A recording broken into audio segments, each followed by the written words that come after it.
TEG, proud sponsors of TEG Cusick Park, serving aviation, biopharmaceuticals and medical industries across the globe. TEG has been to the fore in the fight against COVID-19 with our customers and partners. A local business employing local people. Visit teg.com/careers to learn more. Wishing all our GAA patrons a safe passage through the championship.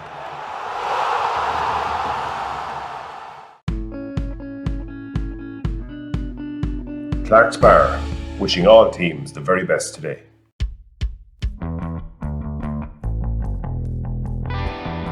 Rytech, proud sponsor of the Westmeath Intermediate Football Championship. Cusick Park pitch is 145 metres long. Imagine 3 of these bridge beams would make up the length of the pitch. Now transport 30 of them from Harney to Kildare.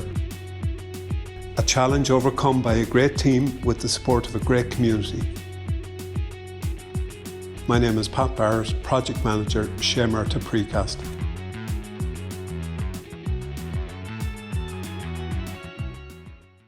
Hey, mama, don't treat me wrong. Come and love you, daddy, all night long. And you? What do you do? It's a bit complicated to explain. Hey, hey. You know, I still didn't get exactly what your job is. That is what I do. New Renault Arcana E-Tech Hybrid.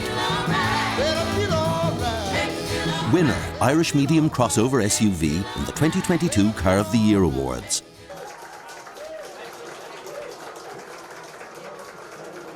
And good afternoon, viewers, and welcome to TG Cusick Park for the first of the Rytech sponsored Intermediate Football Championship semi-finals today between Shandonagh and Milltown Rathconrath.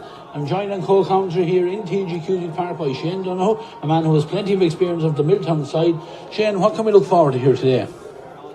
We can look forward to a competitive game, Ray. First and foremost, the weather's going to help. As you know, this time of the year it's a little bit up in the air what you might get. A bit of a breeze out there, but it's a lovely dry day. Sun isn't going to be in anybody's eyes, and I think these are two sides that know each other very well. I actually watched them early in the year in a league match that ended at 11 points apiece. There was plenty of quality on show that day. Then I didn't get their championship game earlier in the year, but it finished 5-11 to 3-13. I think we're going to get something in between those today, Ray. Right. Like I said, plenty of quality on show. Shandonagh are probably the seasoned side here, have the experience. They went up senior a couple of years ago, maybe 3 years ago, held their own up there for a little while, and lucky not to get to a quarter-final stage, their first year at senior, versus a Milltown team that's probably rebuilding.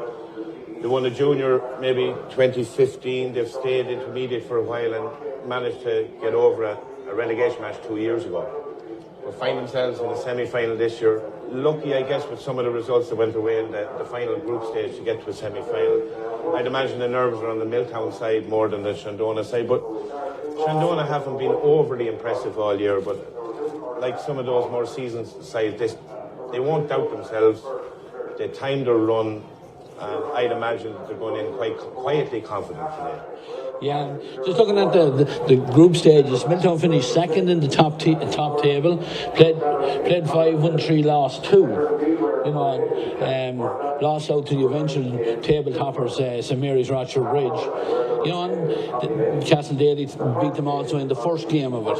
Shandonagh then qualified, you know, in 4th place and ended up with a quarter final. Is that going to be a help to Shandonagh, the fact that they've played a game since Milltown last had a competitive game? Yeah, I think it's actually, for both panels, it's a help. I know the Milltown side had a few guys that were out foreign and actually coming back. It's interesting to see Joe Halligan back in the country again. Jared Boyce has emigrated to Canada, but somehow the club has managed to get him home for this week. And I think, yeah, for Shandonagh's development during the year, they would have been very glad of a very good test against Ballymore. You know, there were a lot of people writing Ballymore off, but I think you do that at your peril. So Shandonagh would have got a real good test in that quarter-final and should stand to them today, Ray. Well, look, with that, Shane, we'll go into the two teams for today's game. And we're going to start, first of all, with the men in green and white from Milltown. And they line out as follows. In goals, number 1 is Damien Byrne. The full back line, Paul Mahon wears 2. The full back, Bert Kieran is at 3, and Matthew Gunning at 4. In the half back line, Diarmaid Maguire at 5, Patrick Summers is 6, and Conor Dillon is 7.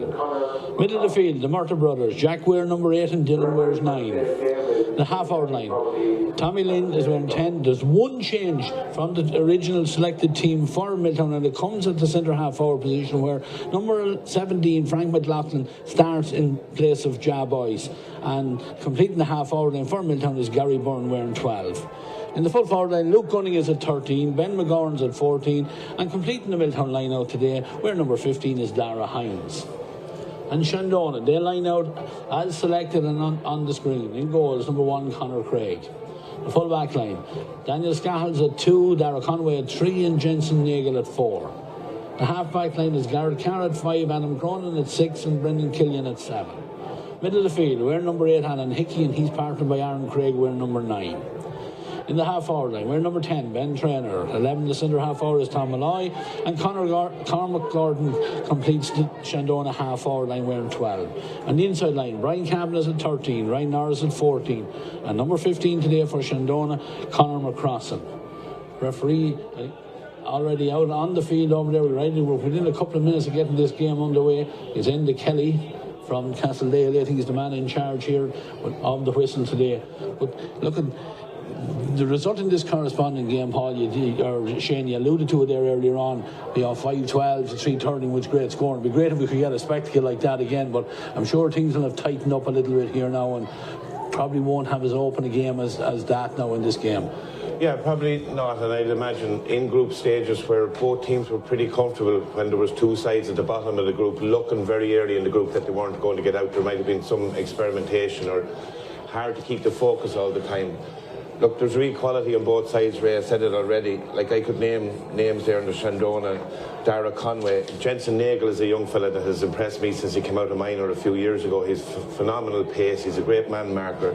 You have Garrett Carr, son of the great Tommy Carr, a fabulous sporting family himself, his sister, his brother, all going very well. You have Alan Hickey, the soldier there in the middle of the field. I think Alan's pushing 38 or 39 years of age, but he's still able to manage that area of the pitch very well. Then you look at Ben Traynor, tic-tac Tom Malloy, put a ball in his hand and he'll put it through the eye of a needle. And Conor McCrossan and Brian Cavan inside are real danger. They're threats.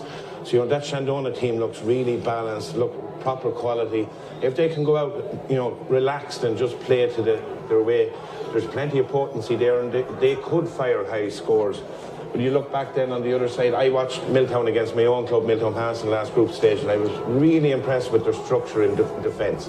Now, they were extremely accurate in everything they did, their hand passing, kick passing, just even tidy solo, and there was no fumble of any ball, and that always stands well to you when you're trying to play that defensive game and break.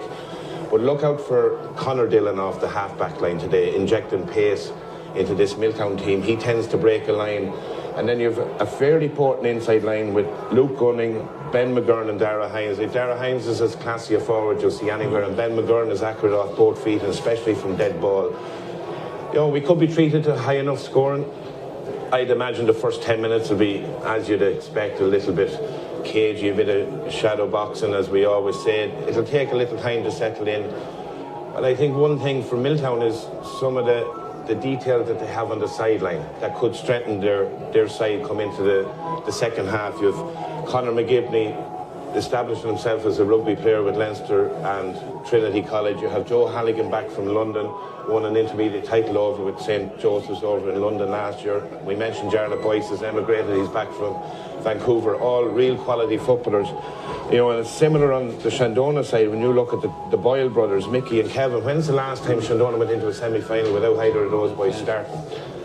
Yeah, well, this is the day to show the strength. We're down to the nitty-gritty end of the championship. We're ready to get going. Milltown in green and white are going to play from right to left, and the ball thrown in, and this first possession here for the Milltown men. The referee looked like there was a foul there, and there was indeed, and Frank McLaughlin has started wearing the number 17, and it's the man that you mentioned there, Conor Dillon, carries it forward into a couple of tackles, has a look at the post, he backs himself early, takes a shot, the umpire looks at it, but unfortunately that one has gone to the left and wide. But Conor Dillon wearing the number 7, Shane alluded to it, he said he will attack from the half-back line, and just to prove it, right on cue, carried forward, and it was an opportunity.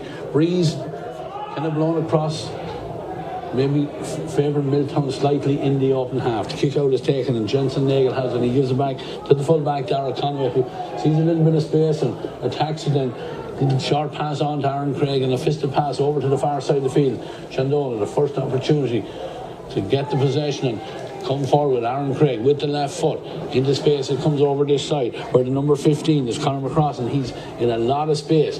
Gone into the Milltown half of the field, carries it forward. The ball over the top to Brendan Killian. Brendan fists it on inside. An opportunity here for Tom Alive. Tom gives it back out to the 45, and Garrett Carr is pushing forward, and he lays it over to the far side of the field. Shandonagh, nice and patient, holding the possession. Alan Hickey dictating matters along with Aaron Craig, and the ball is over now here with Jensen Nagel, and they're still outside Milltown's 45, but Conor McCrossan with the possession with 2 or 3 men spare inside, and the man that's on it is Cormac Gordon. He gives it inside. The chance here for Tom Malloy. Tom with the left foot thinks it, the umpire looks up at it, and the signal is ball is wide. I think there was a little bit of confusion there. I thought he was signaling it was over the bar. Give a half a signal, Shane, but again, 2 opportunities, none taken, 1 on either side. Yeah, 1 on either side. It's very interesting. The Milltown set up at the back. They're staying right under 45-yard line. Let Shandonagh play the ball out in the middle third. But they're holding a very disciplined structure there, not necessarily man marking, but covering that space and where their runs are. But Tom Malloy has managed to get his hands on the ball twice from the inside line, and they'll want to keep an eye on that. Yeah, the kick out there was won by Shandonagh. Coming forward there, Jensen Nagel, the corner back. He's left corner back. He's a long way from that position, but fouled unceremoniously, and an opportunity for Brian Kavanagh to come out and take this free. He's about 40 metres out. He's going to kick it from the ground with a heavy tackle on the Shandonagh man coming forward there, and certainly first free in the first opportunity for Brian Kavanagh to get the scoreboard ticking. We're just over 2.5 minutes gone in the opening half. As Brian has a look at the post. Breeze, we can see over at the scoreboard on the far side, coming across this side. Connects beautifully. Makes no mistake on the opening score for Brian Kavanagh. Again, from that kick out, Shane, 2 Shandonagh men, 1 Milltown man on the breaking ball. So Milltown will need to get numbers around that break and try and get possession, get the thing moving back up the other end for them. They will, Ray, and it's an area that Milltown will be hoping to target with the 2 Murtagh brothers in the middle of the field. Both of them under there are fine fetchers of the ball. But Shandonagh seem to have put a squeeze on here, which they're very good at. For years Shandonagh have been known to be very good on breaking ball and gathering that loose ball and then setting up their play. So that's the second kick out now that Milltown haven't gotten away with possession from. Yeah, ball going over the sideline, and the line ball for Shandonagh taken, and ball moved inside, and Tom Malloy calls the mark immediately, and he'll back himself again with the left foot. And the fact he doesn't, with his great vision, he sees a man in space over on this side of the field. It's Brendan Killian. Brendan just didn't have the conviction there to put that over the bar, too intent on getting it on target, and said just dropped it into the grateful arms of Damien Byrne. Damien was fouled, free is already taken, and Shandonagh commit another foul again, not letting Milltown break out of the defence, but they have taken the free now and coming forward with it. Ball driven up, but again 2-1, but great work there by the Milltown men, and they have the possession. That was Dara Hines out a long way from the corner forward position. Milltown with Conor Dillon now coming forward. Nice run off the ball over there. It's the other wing back. It's Jeremy Maguire. The ball inside. Chance here for Milltown. Can they get the shot away? It's Ben McGorn. Ben, lovely score. I thought he didn't connect on it the way he was hoping for, but just had enough on it to get it over that. The Shandonagh crossbar equalising score after 4.5 minutes. Yeah, Ben is known for his accuracy, Ray, of both sides. He collected the ball well. It's interesting, Conor Dillon's actually playing on the half-forward line, being picked up by Jensen Nagel, and it looks like that Tommy Lynn has dropped back from the half-forward line back to the back. Yeah, Shandonagh have possession 1 from the kick out, and they're attacking down the terrace side here in TG Cusick Park. Ball is given inside where Cormac Gordon is in a little bit of space and fires it over to Brendan Killian. Brendan on the Milltown 45-metre line. Little ball in over the top.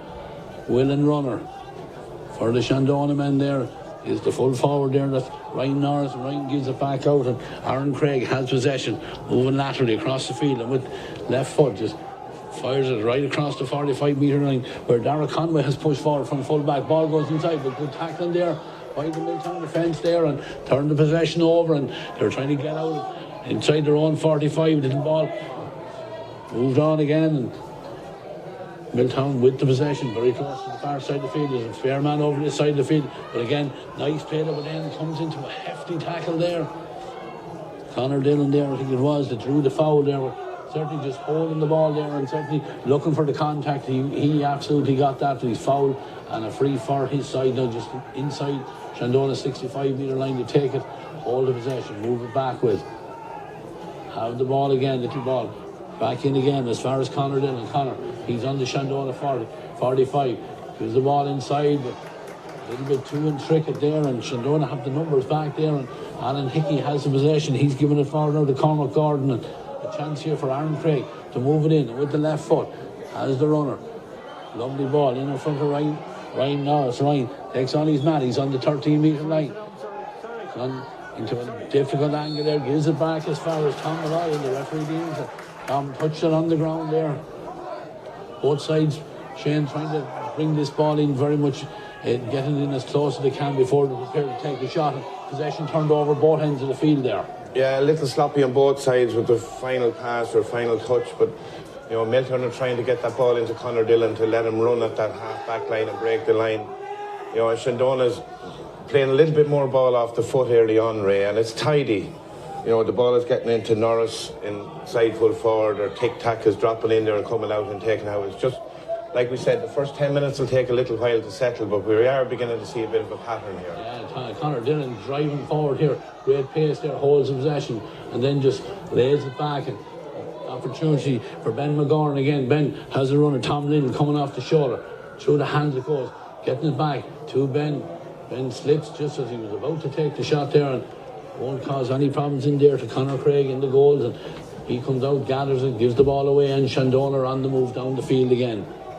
It's number 15, that's Conor across him. Took that ball right back in his own full back line. He's carried it now, he's on the Milltown 65-metre line, gives it back to Alan Hickey. Alan looking around, seeing what options are there, holds the possession, sees that he has a man spare over on the far side. That's the number 13, that's Brian Kavanagh, scorer of Shandonagh's only score so far. We're just 8 minutes into the opening half here, and the ball fired over here to Brendan Killian. Brendan tries to stand up his man, and then a hand in there then. Good work there by Tommy Lynn, stepped in straight away and took the possession, and there's a high hit there, and referee allows the advantage to go on there. There's a little bit of a loose hand there with Milltown. They won't mind, they have the possession to give it back inside here now. Her Jack Murta has it. Jack, tall man, carries it forward, has support if he needs it. It eventually does give it back, and Milltown move the ball inside again. Tommy Lynn coming forward again. Tommy draws the tackle, holds the possession, gives it on again to Jack Murta. Jack very close to the side and gives it back inside. Milltown just nice and patient, but hold the possession there, and they have it again now, and that man Conor Dillon coming forward with it. Trying to get an opportunity here to get a score, and that's a shot taken there, and unfortunately it's just gone.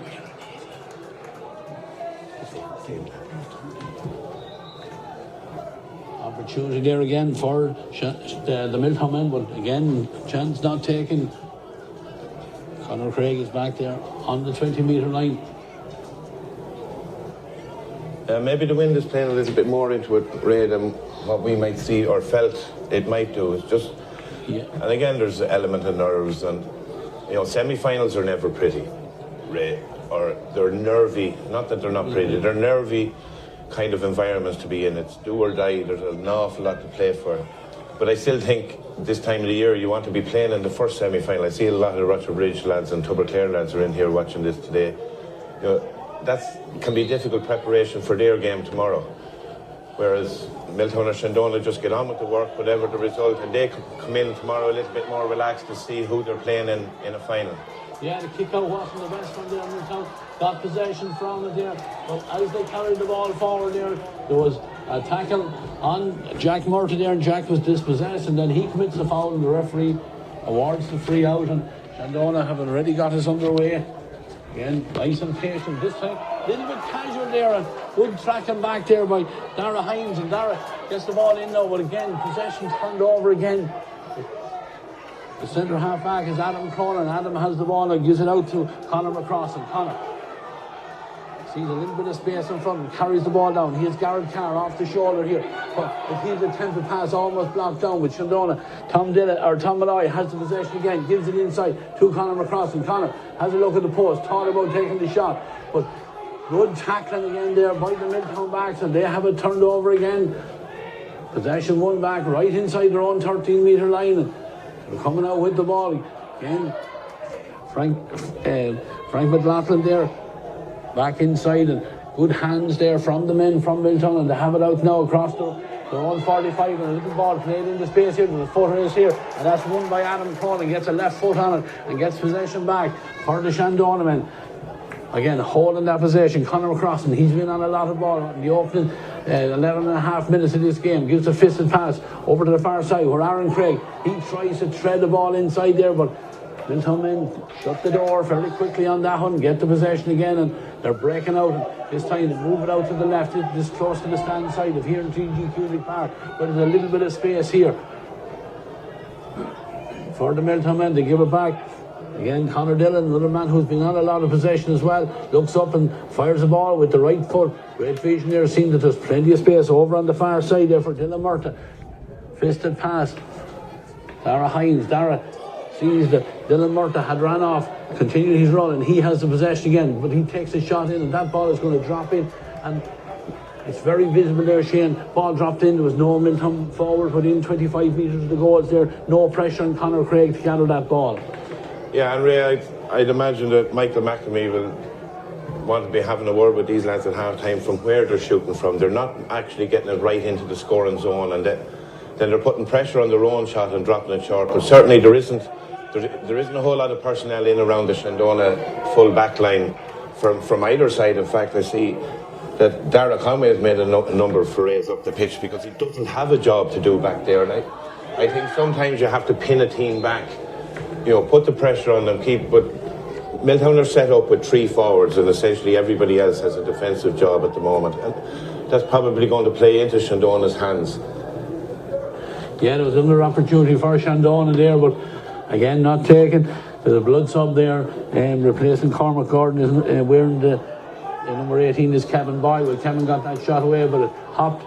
A little bit of a flutter there for the goalkeeper Damien Byrne as it hopped across in front of him, but it went out harmless out on the end and a wide kick out is one here on this side of the field. Conor McCrossan was thought he, the linesman signalled that it is a Shandonagh ball there, but again the complaint I think is that the foot was inside it, but the referee Andy Kelly is not going to stand for any of that, just lets the game go on. Garrett Carr has the possession again. Garrett just hold it, little pop pass inside, but again Shandonagh men closed that door on Tom Malloy immediately, but then the hard work was done, the foul committed, and free award the first Shandonagh, and Garrett Carr, he's up inside the 20-metre line, gives it off to the other half-back, Brendan Killian. Brendan, again, is taking too much out of that, afraid just to gamble and take the shot there, and eventually one pass too many, and it's intercepted, and Milltown are on the break again, but again, ball given out here to Conor Dillon. Conor goes inside, there is a man over on the far side of the field, but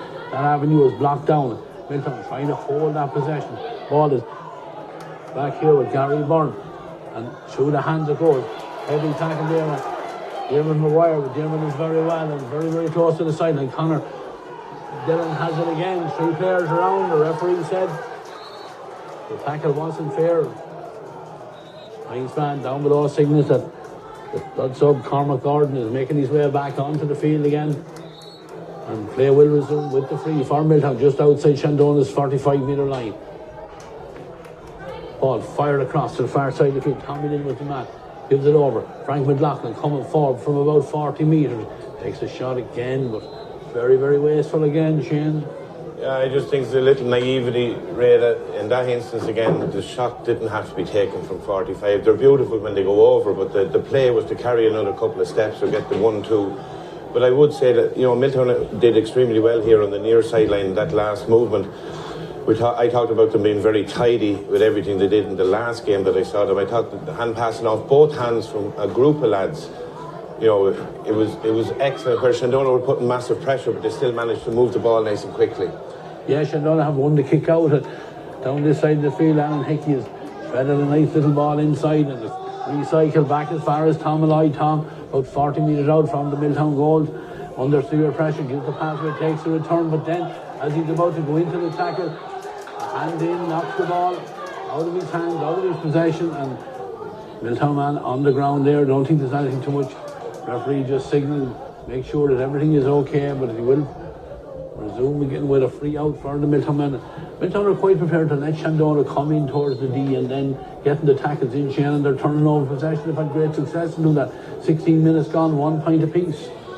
Yeah, they've been very disciplined in there. I think Shandonagh a little bit naive that they're not having a bit of pace, drag Milltown out. But yeah, they'll be the happier the two sides that way.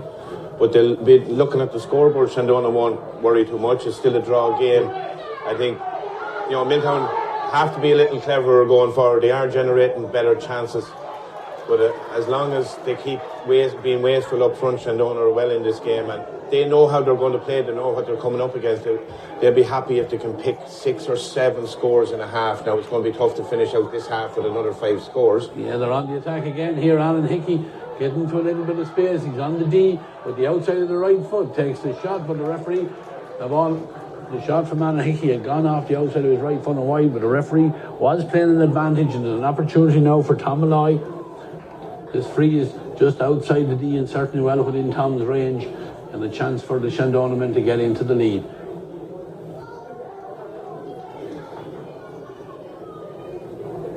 Yeah, it was good work there from Alan Hickey. He got in there.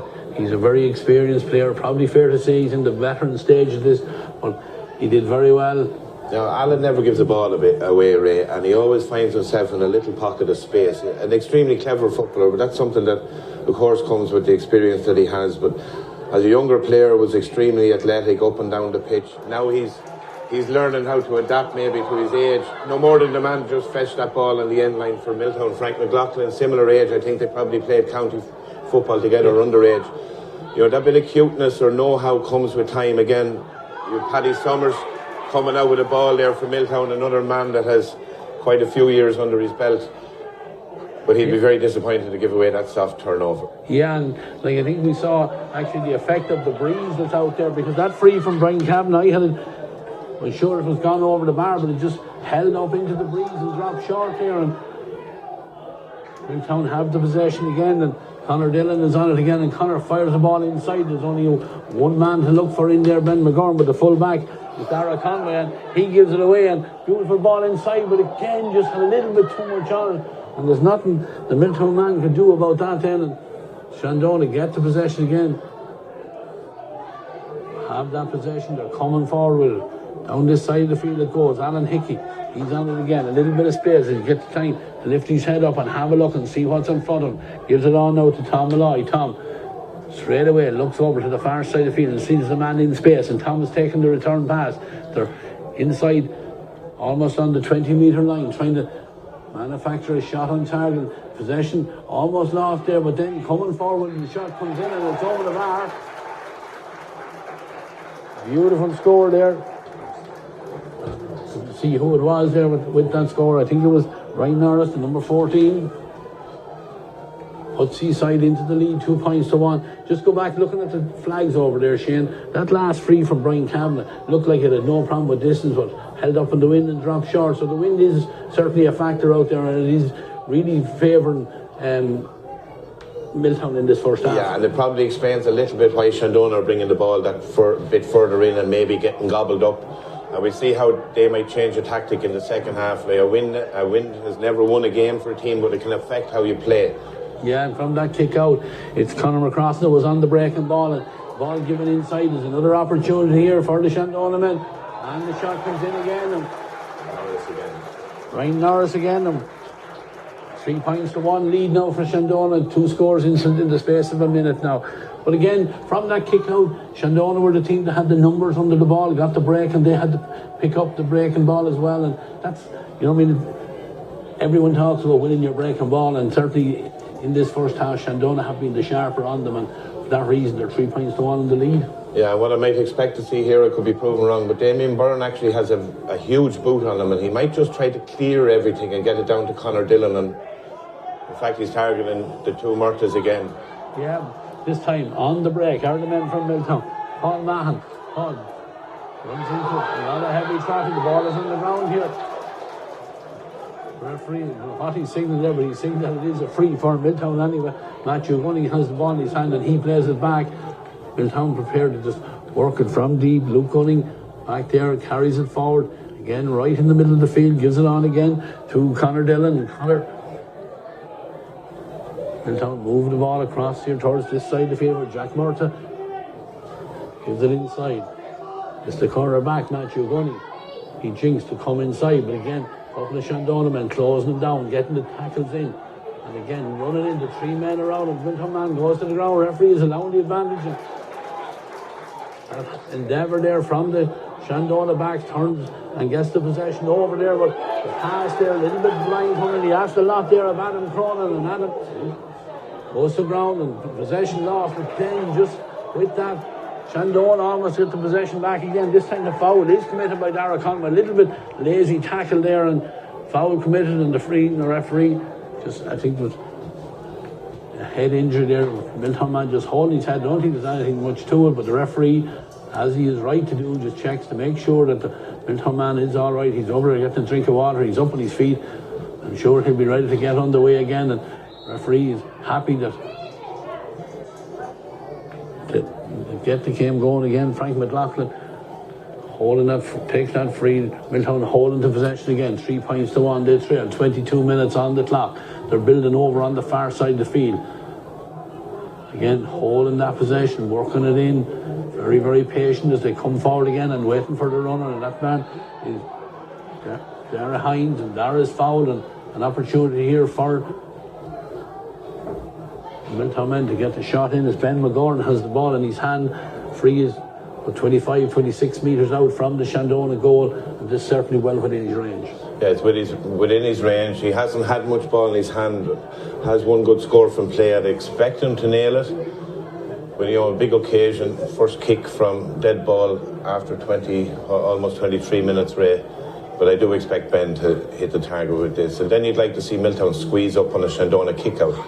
He's taking the kick, and he didn't let you down there, Ben. You can put the commentator's cursor in there. Shane got that, guided that one over the bar. 3 points to 2 now for Shandonagh, and just over 23 minutes on the clock. Conor Craig back in the goals on our left hand side here for Shandonagh, comes out to the 20-metre line again. Milltown just putting a little squeeze, as you said, on this now, and trying to put a bit of pressure on this kick out, and Conor with the left foot fires it out the far side of the field. Again, gathered there very well there by the Milltown men, and they have the possession. They're coming forward again, holding that possession.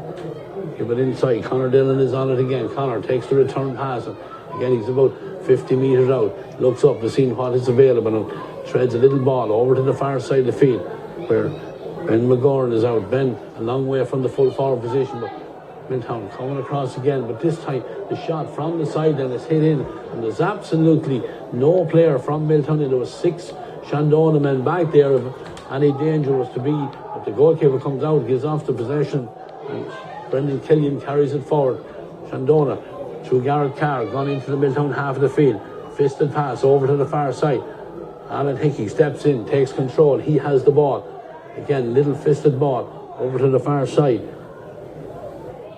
Garrett Carr with the left foot. The ball in over the top. Nice take there by the full forward Ryan Norris. Right, forced back onto his left foot, takes the shot. Can he get it on target? No, it comes across the front of the goal. Umpire had a good look at it there, but not on target. 24.5 minutes gone. Shandonagh 3 points, Milltown 2. As Damien Byrne is on the 20-metre line, ready to get this kick out away. Again, looking at what options are there, looking for his midfielders to get out into position, and with the right foot he fires it out. Very central it goes. Broken and well gathered by Conor Dillon there, and Conor was fouled as he was trying to get the ball away. He did very well to win that ball because he was outnumbered again, but again, one forward inside for Milltown. They decide not to go long, to hold that possession. Back, still inside their own half of the field. Tommy Lynn, fisted pass over to the far side again. It's very slow, and Shandonagh have a man sweeping back inside there and under pressure over on the far side of the field. The ball has gone out over the sideline. And was the referee giving a line ball, or is he giving a free over there? But he's certainly saying that it is possession for Shandonagh, and they have it over on the far side of the field. They've got the play underway again and coming forward again. Good tackling back there by the Milltown men, and they have the possession again. But again, no forward within 45 metres of the Shandonagh goals. Milltown trying to come forward, trying to get the numbers inside. There is a man here. But again, the shot comes in and there's a shot to nothing, and the goalkeeper is Conor Craig, and he has all the time in the world to come out, gather the ball and start an attack again for the Shandonagh men. Right deep inside their own half, but they're carrying it forward. Alan Hickey with the right foot. Beautiful ball down as far as Tom Malloy. Tom looks up and discovers he's in a bit of space. He carries it forward. Has a bit of support there. Hops. They give it back to Aaron Craig. Aaron with the left foot gives it inside. Hops right on Ryan Norris's feet, and Ryan, hefty tackle there, goes to the ground. Is going to be a free in there. But again, Shane, we've seen it a couple of times here where Milltown have come forward, took the shot, albeit with the breeze behind them, but not getting the distance on it, and no danger inside, no forward anywhere around the large parallelogram to even to put pressure on the goalkeeper on those balls that are dropping short. Yeah, Ray, and I think, look, it's a consequence of the defensive setup that they have, and it's obviously kind of a mindset of not wanting to lose this game as opposed to going out to win the game. And maybe that can change as the game opens up or latter stages, but right now it's all about containment, and they're sacrificing, potentially putting a little bit more pressure on the Shandonagh full back line and keeping Shandonagh back in their own half by setting up this way.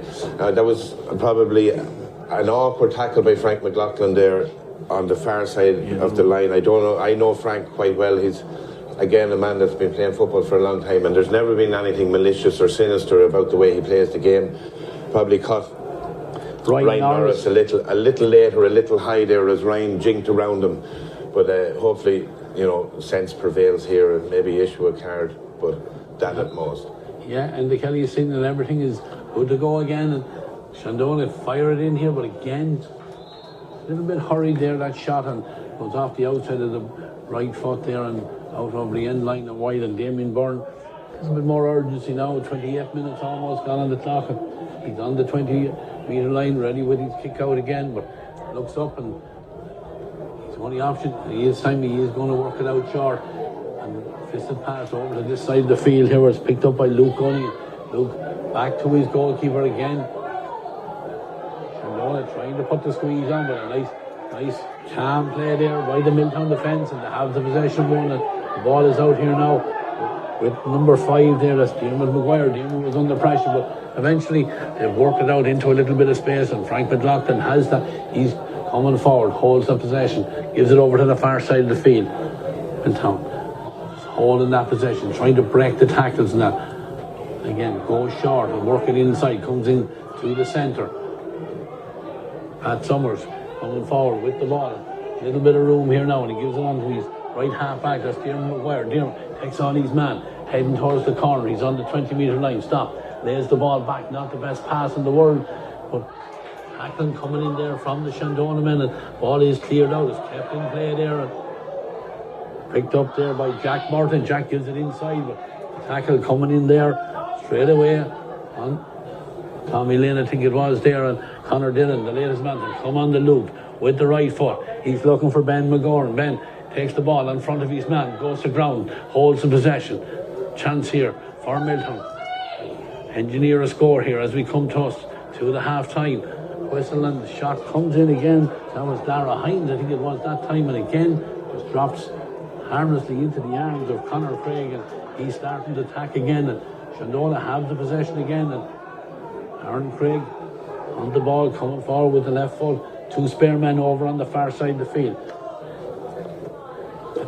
Better on to Brendan Traynor. Ben comes inside, back on again. Shandonagh on the attack, just holding the possession. Tom Malloy drinking, then hit in, it's hanging in the air, and that's a backs ball all day there as it just held up in the wind. Milltown on the ball, and they come forward with it again, but again just coming out towards the 65-metre line. Dylan Murtaugh does very well there, shrugs off a couple of tackles and gets the pass on, breaks the line there, but Again, slowing it right down again, and over on the far side of the field, Milltown coming forward, trying to engineer a score here. Have a couple of players inside, but again, the last pass doesn't go to hand. And the Shandonagh backs get the hand in and turn the possession over. Now Conor McCrossan, he has a little bit of space. He's carrying it forward at pace. Tom Malloy is off the shoulder, takes the pass and goes back inside, and then dummies to come back to this other side of the field, gives it back again to Conor McCrossan. Conor just outside the D, being forced back out across the 45, back to Aaron Craig, gives the fisted pass on here to Tom Malloy. Tom trying to see who's available in the good position, gives the ball back out to his full back, that's Dara Conway. He gives it across to the Ben Traynor. Ben carries it forward again, is slowing it right down, and then trying to get the burst of pace, get through the line, get the shot in. Dara Conway takes that shot, but the full back there under a little bit of pressure, can't get it on target. A little bit of action on the sideline here.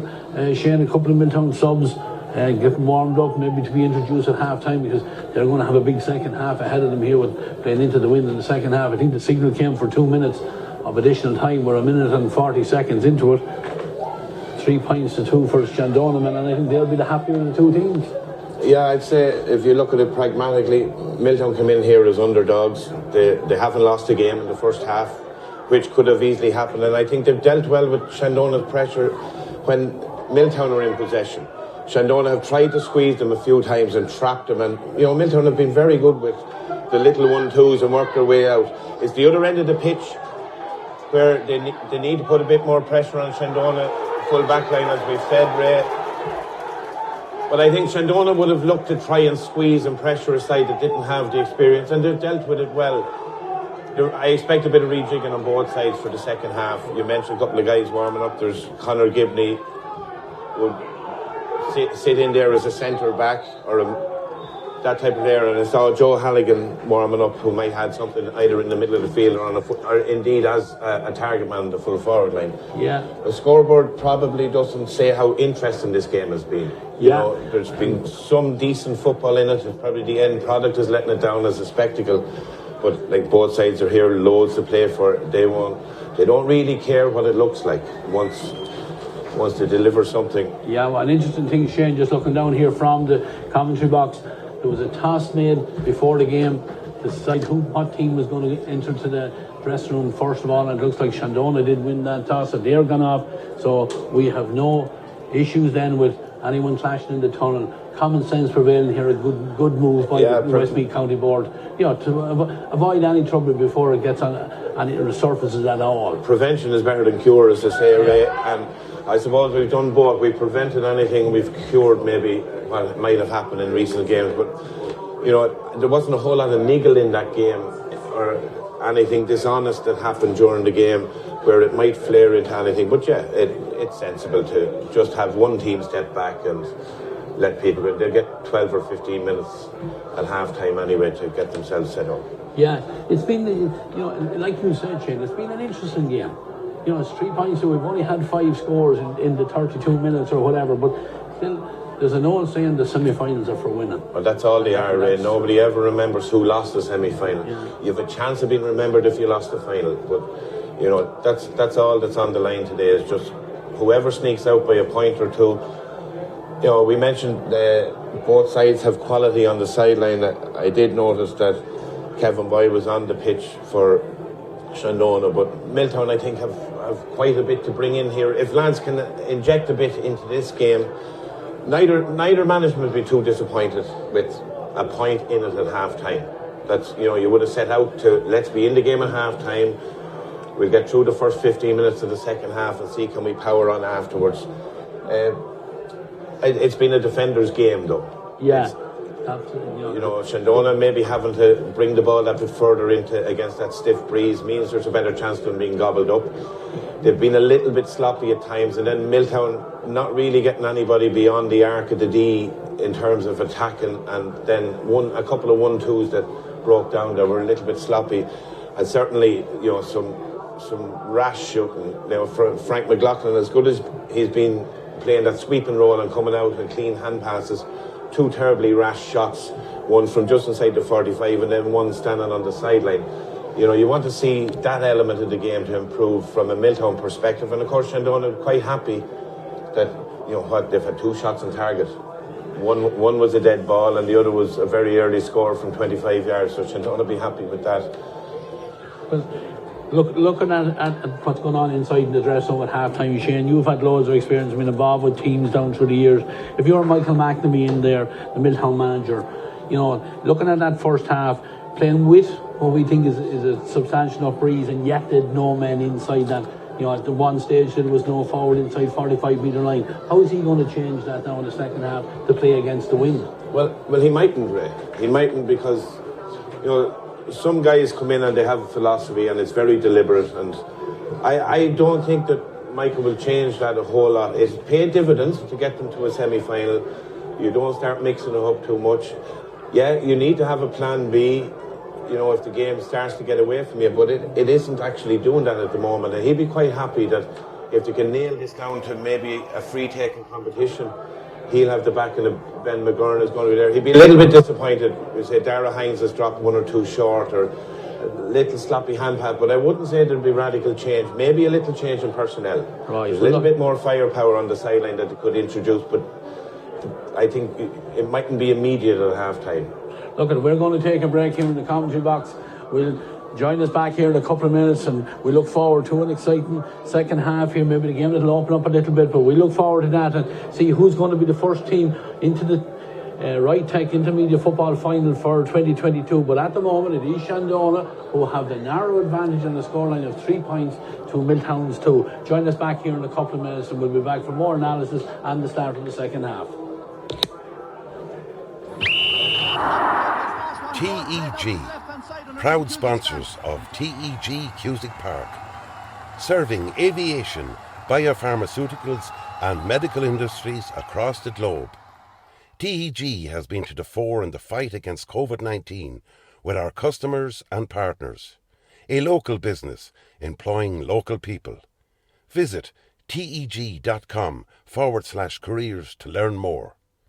Wishing all our GAA patrons a safe passage through the championship.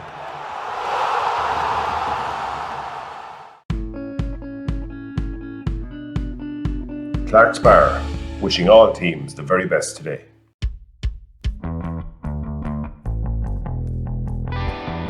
Rytech, proud sponsor of the Westmeath Intermediate Football Championship. Cusick Park pitch is 145 metres long. Imagine 3 of these bridge beams would make up the length of the pitch. Now transport 30 of them from Harney to Kildare. A challenge overcome by a great team with the support of a great community. My name is Pat Barrett, Project Manager, Shamer to Precast.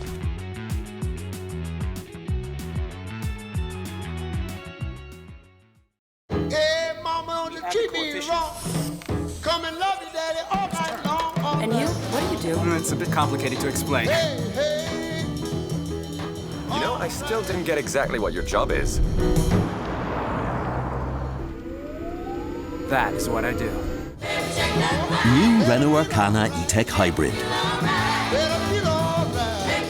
Winner, Irish Medium Crossover SUV in the 2022 Car of the Year Awards. Joined here in the commentary box for some words on that first half now with Paul O'Donovan. Paul, we discussed Milltown, how they have gone. Kevin Hickey and his selectors in that first half, they're down in the dressing room, they're in the lead, they're not over the line yet, far from it. What's he telling his players? What does he want for the second half? Yeah, well, I mean, they'll be certainly looking to improve in that first half. It's difficult for them. I suppose when you look at the Milltown setup, I thought Milltown were perfectly set up in that first half to play against the wind, but they actually had the wind, so I'm not sure what their plans are. They've managed to keep the score down, which is grand, but they've only got 2 points themselves from 30 minutes played in an intermediate football semi-final, and it's not really good enough. You'd be looking for more attacking options. The same intent, as Shandonagh summed it up perfectly there in the first half, the same intent on not conceding scores and keep themselves in the game. They've done that, but now they've got to get plenty of scores in the second half against the strong wind. I suppose Milltown will be looking to bring on, to get those scores, they'll be looking to bring on the likes of, say maybe Conor Gibney there. I saw him warming up at half-time. He'd be a good addition, Alan Garrity too. But they really have... They were perfectly set up defensively. Paul Matton, Paddy Summers, all playing in defence. Even Tom Lynn was back in defence there for a lot of that first half. And they really stopped Shandonagh from getting any spaces and any real clear-cut chances, forcing Shandonagh to shoot from far out. And the only person who was successful there in that first half was Ryan Norris. Got a couple of points from play, both from out in the left wing, and did very well. Unlucky to miss another one as well. And Brian Cavan, of course, got the other point from a free and was unlucky not to get one from a free. He got under the ball, scooped under it. It looked like it was going over the bar. I think it was Frank McLaughlin caught it on the line. Frank, great experienced player from Milltown. But it's been cagey, Ray, to say the least. And if you're watching in, I'd advise you to watch the second half, because it can only get better and more exciting and open up. Yeah, that's what we would expect. That, you know, it's going to come to a stage where one of these teams is going to have to go for it. Yeah. You know, one or other of them. Like, because 3 points to 2 is nothing in it. You know, if someone wants to get to an intermediate final here, you know, it's probably the one competition I think in Westmeath football that's so hard to get out of. You know, Shandonagh came down last year from the senior ranks, and there's no guarantee to get back out of it. The top 2 teams in Division 2 last year are the top 2 teams in Division 1 this year, so it's a very evenly balanced competition. And we see Shandonagh coming back out, so their management have obviously fired up their team and they're ready to go. But it's going to be a tight finish, I would expect as well, and one of those games where maybe a goal one way or the other could swing the game very much. And I think Shandonagh have the better attacking options, Ray. Looking at their team when it comes down to getting scores and that. There's a player, Tom Malloy, quality player. Been disappointed with Tom this year. You know, when he came on the scene first, he was a great young player, exciting prospect, and he looked like he was very difficult to manage. But there's certainly teams have worked out how to play against Tom, and he's had to drop deep. You'd be looking for him more in a forward attack, and he can supply some good scores. Brian Cavan has got a few goals for Shandonagh this year already. Ryan Norris is capable of hitting the net too. So I think Shandonagh have the greater goal threat. Interesting too, Ja Boyce, of course, he's named amongst the subs. Presume he's here. They were flying him home for this game from Milltown, and he's capable of getting the goal too. He'll be a big threat if he comes on in the second half. I see where Shandonagh seem to be starting Kevin Boyle for the second half. He's come out. He came on in the first half there as a replacement for Cormac Gordon for about 10 minutes as a blood sub. So he looks to be starting this second half. And Milltown not out yet. Obviously, Michael McNamee is going through the team and the changes and the strategy for the second half. They'll have to open up now and attack more in the second half if they're going to win this game. I'm sure both Rochford Bridge and St Mary's Rochford Bridge and Tubberclare are looking on this first half. They won't be too worried playing here in the semi-final tomorrow. They'll think that they'll be able to cope with anything they've seen there in that first half. But again, that'll be another cagey one tomorrow. One to look forward to on AirV TV. But Milltown, 5 points, as Shane said earlier. You know, it's been low scored, but it has been interesting, and it's going to remain interesting the second half now. And if Milltown will certainly need to come out and attack, that'll open up spaces for Shandonagh to get in. And as I said, Shandonagh with that greater goal threat might get in for some scores, and a goal here would surely win the game at this stage. Yeah, looking at it, I think it is Cormac Gordon. He was replaced, as I said, for a short while as a blood sub, and I don't see him back out on the field trying to scan through the forwards over here, and I think it is the number 12 that hasn't come back out. So look at Milltown coming back out now. Yeah, Lara Hines leading the side back out, and we'll come back to Shandonagh is going to rejoin me back here in co-commentary here for the second half, and Milltown just making their way out. We're just looking quickly. There is a sub being introduced, is there? Yes, wearing the number 19 for Milltown is Sean Summers. Sean has been introduced. We'll see who he has replaced in a second, but certainly got the slip of paper, and he's making his way out to the middle of the field.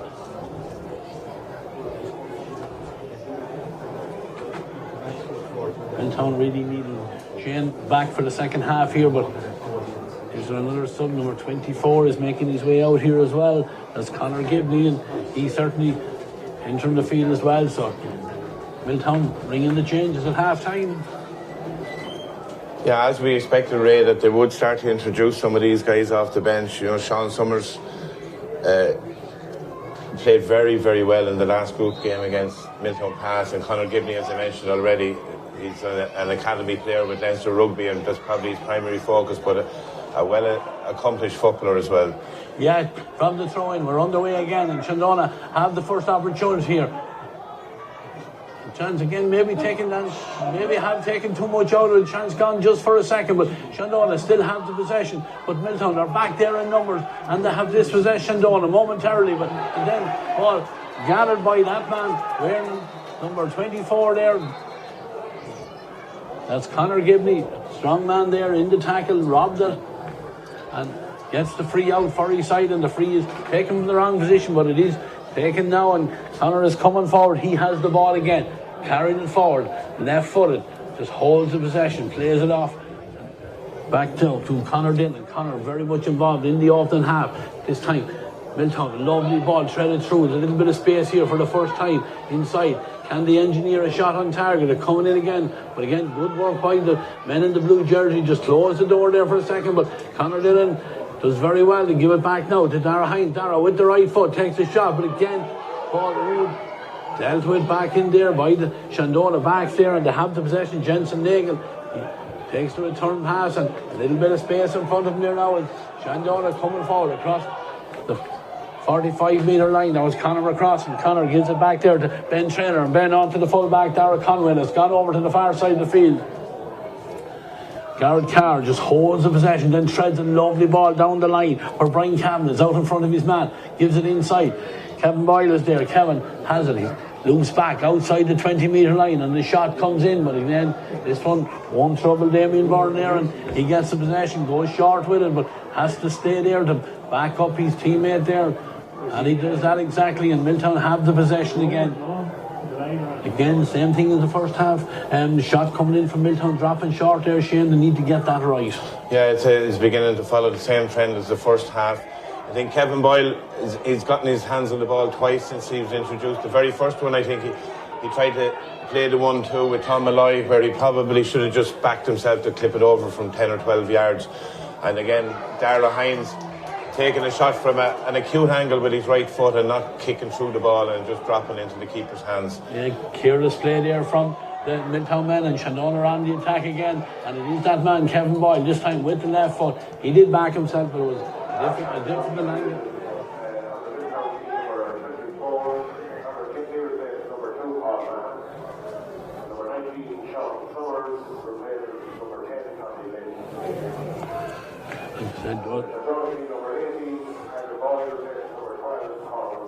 Just we have confirmation there of the two changes. Paul Mahan being replaced, Tommy Lynn being replaced, but the ball is back with Damien Byrne back on the 20-metre line. Still no change to the scoreboard. 3 minutes gone in the second half. Damien Byrne is ready again with the kick out, kicking into whatever breeze is blowing here now, and this time with the right foot he fires out. He's hanging in the air, punched down there by Adam Cronin. Back picked up very well there by Conor McCrossan. Again, Conor out to take the free. The referee, I think there is an injury to one of the Milltown players, and he's just calling the physio in, not allowing that free to be taken. Just having a quick word. Yeah, Sean Summers went into that tackle, and it just seemed to clash his head. Looked a little bit dazed as he walked away from it, and credit to Enda Kelly for blowing up the game. That is the protocol for a head injury. But as we said, Ray, this game is the second half has started very much like what we watched in the first half. You know, we didn't mention it earlier, but this game is going to be played to a finish, so there's an opportunity of extra time here, and with the scoreboard sitting at 3 points to 2 after almost 35 minutes of play, that's not an unlikely event here today. So again, you know, squads are going to come into play in this game. They're going to have a say in the final outcome. Paul mentioned in his half-time analysis that a goal will be a massive score in this game, and you know, we haven't had either side look like creating a proper goal chance yet, but the threat is on both sides. So you know, whoever can manage to rattle the twines in this game, you'd say will go a long way to winning it. Yeah, the referee has allowed the play to resume, and Aaron Craig gave a lovely ball inside there to Conor McCross, and Conor with the right foot, but again blocked down there by the Milltown defenders, and the ball breaks to Ben Traynor. Ben shovels it over to the far side of the field where Garrett Carr has come forward, and he gives it over to Alan Hickey. Alan with it the shot comes in and the umpire is heading towards the white flag, and it's a lovely score there from Alan Hickey. Great score for his side. Double scores, 4 points now to Shandonagh, 2 for Milltown. Thought the opportunity was gone there, Shane, when it was the block down, but they recycled well, and Alan Hickey, great experience there, and that shot on target, and gets it over the bar for his side. Yeah, always been a very good kicker of the ball, Ray, but that's the type of score with the setup that Milltown have that Michael McNamee isn't too disappointed to concede, because that's not a high percentage shot, and that's the way they're trying to play it, that protecting the D, the scoring area, and if somebody nails one from outside you, it's what you're prepared to give away. Yeah, Shandonagh on the attack again here, and Kevin Boyle backs himself that time, gets him on the right foot, and he fires it over the bar, and you know, all of a sudden, Shane, there's a bit of daylight between the sides, 5 points to 2, and a game that has been very tight, so hopefully she's going to start opening up a little bit for us now. Yeah, it looks like it will, and that's just that little bit of accuracy and a bit of experience from the Shandonagh players. Kevin Boyle winning that, taking it on the turn and tapping it over from the top of the D. That's exactly where they want to get scores, and that's where I just said that Michael McNamee wouldn't be too disappointed with Alan Hickey's. He'd be terribly disappointed that Kevin Hickey got that space to get a handy little pop ball in there. But I think the two Murters in the middle of the field for Milltown now really have to see, can they get a stamp on the game. They've been outplayed at the moment.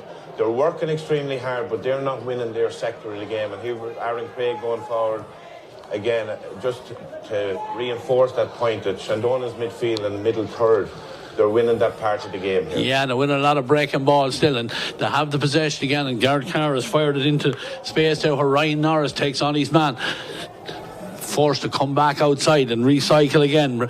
Brendan Killian with the shot for the Shandonagh men. That shot comes in under pressure there across the front of the goals, and that one doesn't trouble Damien Byrne. Has gone out over the end line of wide. But I know, when you're in management, Shane, you're taking and analysing things. You're talking about winning the breaking ball, and really Shandonagh have been on nearly every breaking ball so far in this game. Yeah, they've obviously homework done as well on Milltown, and I think they've got a lot of that right, and credit to Kevin Hickey, Aidan Lennon. They'd be very clever football men anyway, and they would have prepared where can they really target Milltown, where are Milltown's dangers, and that middle third in every game, Ray, is very important. But Milltown would have fancied themselves with the two Murtas, and now with Conor Gibney gone in there, and I wouldn't be surprised if we see Jarlath Boyce or even Joe Halligan getting in there, both very good early. Yeah, they're on the attack again here, and Conor Dillon was about to pull the trigger there, and hand came in, but it did foul Conor as he was trying to get the shot away, and that one went out over the end line of wide, but it is going to come back for a free on the 13-metre line here, and it's going to be an opportunity for Ben McGorn just to get their side back on the scoreboard and get things ticking over again. In the break-up play, the ball had been won there by Shandonagh in the middle of the field, but fouled in. I think Conor McCross was deemed to have touched it on the ground, gave them the chance to get the shot in on target, or to get the ball into that danger area, get the free, and Ben McGorn with his third point. He's been the only scorer for his side so far. Yeah, 1 from play and 2 from frees, and that's where we've said it over and over. That's where Milltown will be disappointed. But we see them put a squeeze now on the kick out of Conor Craig, and see can they get some change in the middle third and start to press forward a bit. Yeah, Conor Craig drives the ball out there, almost intercepted there, but Tom Malloy did very well to win it back, and they have the possession again. Brendan Traynor gives the ball into space, well gathered there by Garrett Carr. Garrett did very well to hold that possession there, and Shandonagh through Tom Malloy have the possession again. Tom with the left foot just drives a nameless ball in there. Oh, that heavy tackle in ball, but 50-50 ball there. The goalkeeper was brave. He came out, got the connection on it, got it away from the Shandonagh man, and this time, as play comes out there, referee saying that there was a foul on the Milltown man, but free is going to be taken. Probably could have left the play run there because there seemed to be an advantage there, but the referee, he's in charge out there, and he's just saying that the free is back inside Milltown's own 45-metre line, and they have it taken now, and they're on the move again, carrying it forward again, looking for options. Ball is given inside, good tackling there by Dara Conway. Dara does very well to force Dara Hines away towards the sideline, but again, nice play here as Conor Dillon has it again. Conor, two Shandonagh men in very, very close proximity to him, and he gives it back inside here now. a chance there for Conor Gibney, and Milltown holding that possession, but again going into the tackle, and I think with a little bit, just needed a little bit more composure there on the tackle there, because I think the Milltown man was going nowhere there. Injury there now to Brendan Killian, I think it is. He's gone to ground, but play will resume. It is going to be a free for the Milltown men, and this will certainly test Ben McGorn, but it's an opportunity that if they do take it, brings them right back into the game. Yeah, and I think what's evident here is the physicality of Conor Gibney being introduced here. He carried that ball into bodies, but then the quick hands, and I'm sure that comes from the rugby, to turn back offloaded, and as you said, maybe a little bit rash from Shandonagh to foul Ben. It's right on his distance, with this wind. He looks like he's going to back himself. He's not looking for anybody to set up for a short run, and it would leave the minimum in the game. But it's that physicality that Conor Gibney has brought to Milltown is helping them there, because I would have thought that Shandonagh were the bigger, stronger side in the first half. And we just see another sub coming in here, Ray. Yeah, it's number 19 for Shandonagh. And then a sub for Milltown as well. I think it is Brendan Killian wearing the number 17 that's making his way off. Yeah, and that sub just been announced there for the Milltown men. It is the number 11, Ja Boyce. We'll watch as the play goes on, and the kick taken by Ben McGorn is not on target. Led off there for Shandonagh men, and things get organised as Brendan Killian makes his way off. He wearing the number 7. He's replaced by Matthew Scally. Matthews wearing the number 19 for the Shandonagh men, and Ja Boyce wearing number 11 has replaced the man that started instead of him. That's Frank McLaughlin. So play resumes. The kick out is coming down this side of the field. Up go the hands, broken down, and this time Milltown get the possession. They're coming forward again. Diarmuid Maguire, he's gone central, has a man in room over on the far side of the field. A chance for Milltown to build it in here. Ben McGorn has it again, trying to get inside onto the right foot, but that avenue blocked well there by Daniel Scahill. But Daniel's sticking very, very close to the number 14, and he's tackling hard, and it just forces the Milltown men to move it back out, and they hold that possession. The ball comes inside here. A couple of men on the run, but the midfielders, the two Murtaghs combined, and the ball is back here. There's a chance here again, running into a little bit of a cul-de-sac, but ball is given back here, and the shot comes in. But unfortunately for Conor Dillon, we were right behind it there with a perfect view of it, just couldn't squeeze it inside the upright, and the ball goes out over the end line and wide. 12, almost 13 minutes gone in the second half. 5 points for Shandonagh, 3 for Milltown, and this game, Shane, is very, very well, nicely poised here now. Yeah, nicely poised, Ray. Again, some good hand pass and intricate play between the Murtagh brothers, and Conor Dillon found himself on the end of it. I think he shot without actually lifting his head. Maybe thought he was a little more inside than he was outside that time, but terribly wasteful by Milltown for a team that, if we clock up the wides or the balls have dropped short, they've had more than enough chances to be leading this game by 2 or 3 points, and you just hope that they can open themselves up a little bit. Shandonagh look controlled when they're in the ball.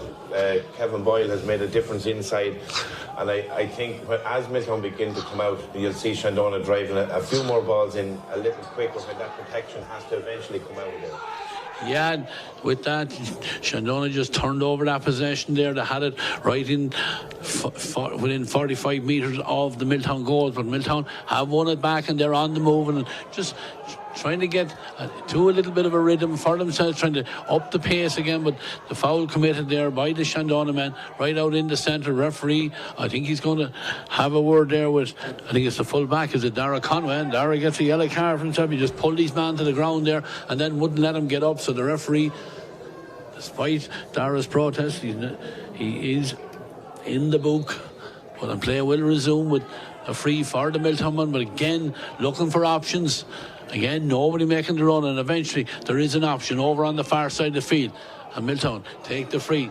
Player starting to run off the shoulder here now. There is a chance. The shot comes in, and that one is fired over the bar. Lovely score.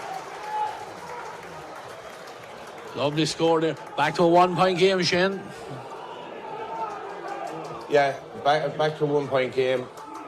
Better movement that time from Milltown, and I think it was Matthew Gunning that took the shot. Twin brother. It's very hard to tell the difference between them, and I worked with them for a year. But both good kickers of the ball too. Yeah, and ball is kicked out. And now, Luke. Yeah, and suddenly now Milltown are getting on the breaking ball, and they have the possession fired inside here. The chance. Nice layoff here. Back as far as Connor Dillon. Connor, nice ball over in the far goal. Heavy tackle there on the Milltown man there. Little bit too rash there by Jensen Nagel. Milltown man had positioned his body that he was going to get the possession. He stopped the defender getting to it, and the foul committed, and certainly we would expect Ben McGorn to tap this one over the bar, and we're back to should be back to a 5-point apiece game. But you just see the difference, Shane. Milltown now attacking that kick out, getting on the breaking ball, getting more possession, getting in towards that Shandonagh goals. Yeah, they're beginning to grow into it now, and Ben makes the most of the opportunity. Credit to Jack Murty, as you said, Ray used his body very well to draw the foul there. And had Jensen Nagel not fouled him, he had a turn on him, it was definitely going to be a goal chance. So maybe the better of two evils at that point for Shandonagh. I think Milltown look a little bit sharper. Maybe it's very early to call whether a side is fitter than other, but just watching Shandonagh trying to get back the field after their previous attack, they just look to be that little bit slower going back up the pitch. So maybe fitness will come into this a little later in the game as well, Ray. Yeah, there's a substitute being made down here by the Shandonagh man that's wearing the number 20 is Ryan Donnelly.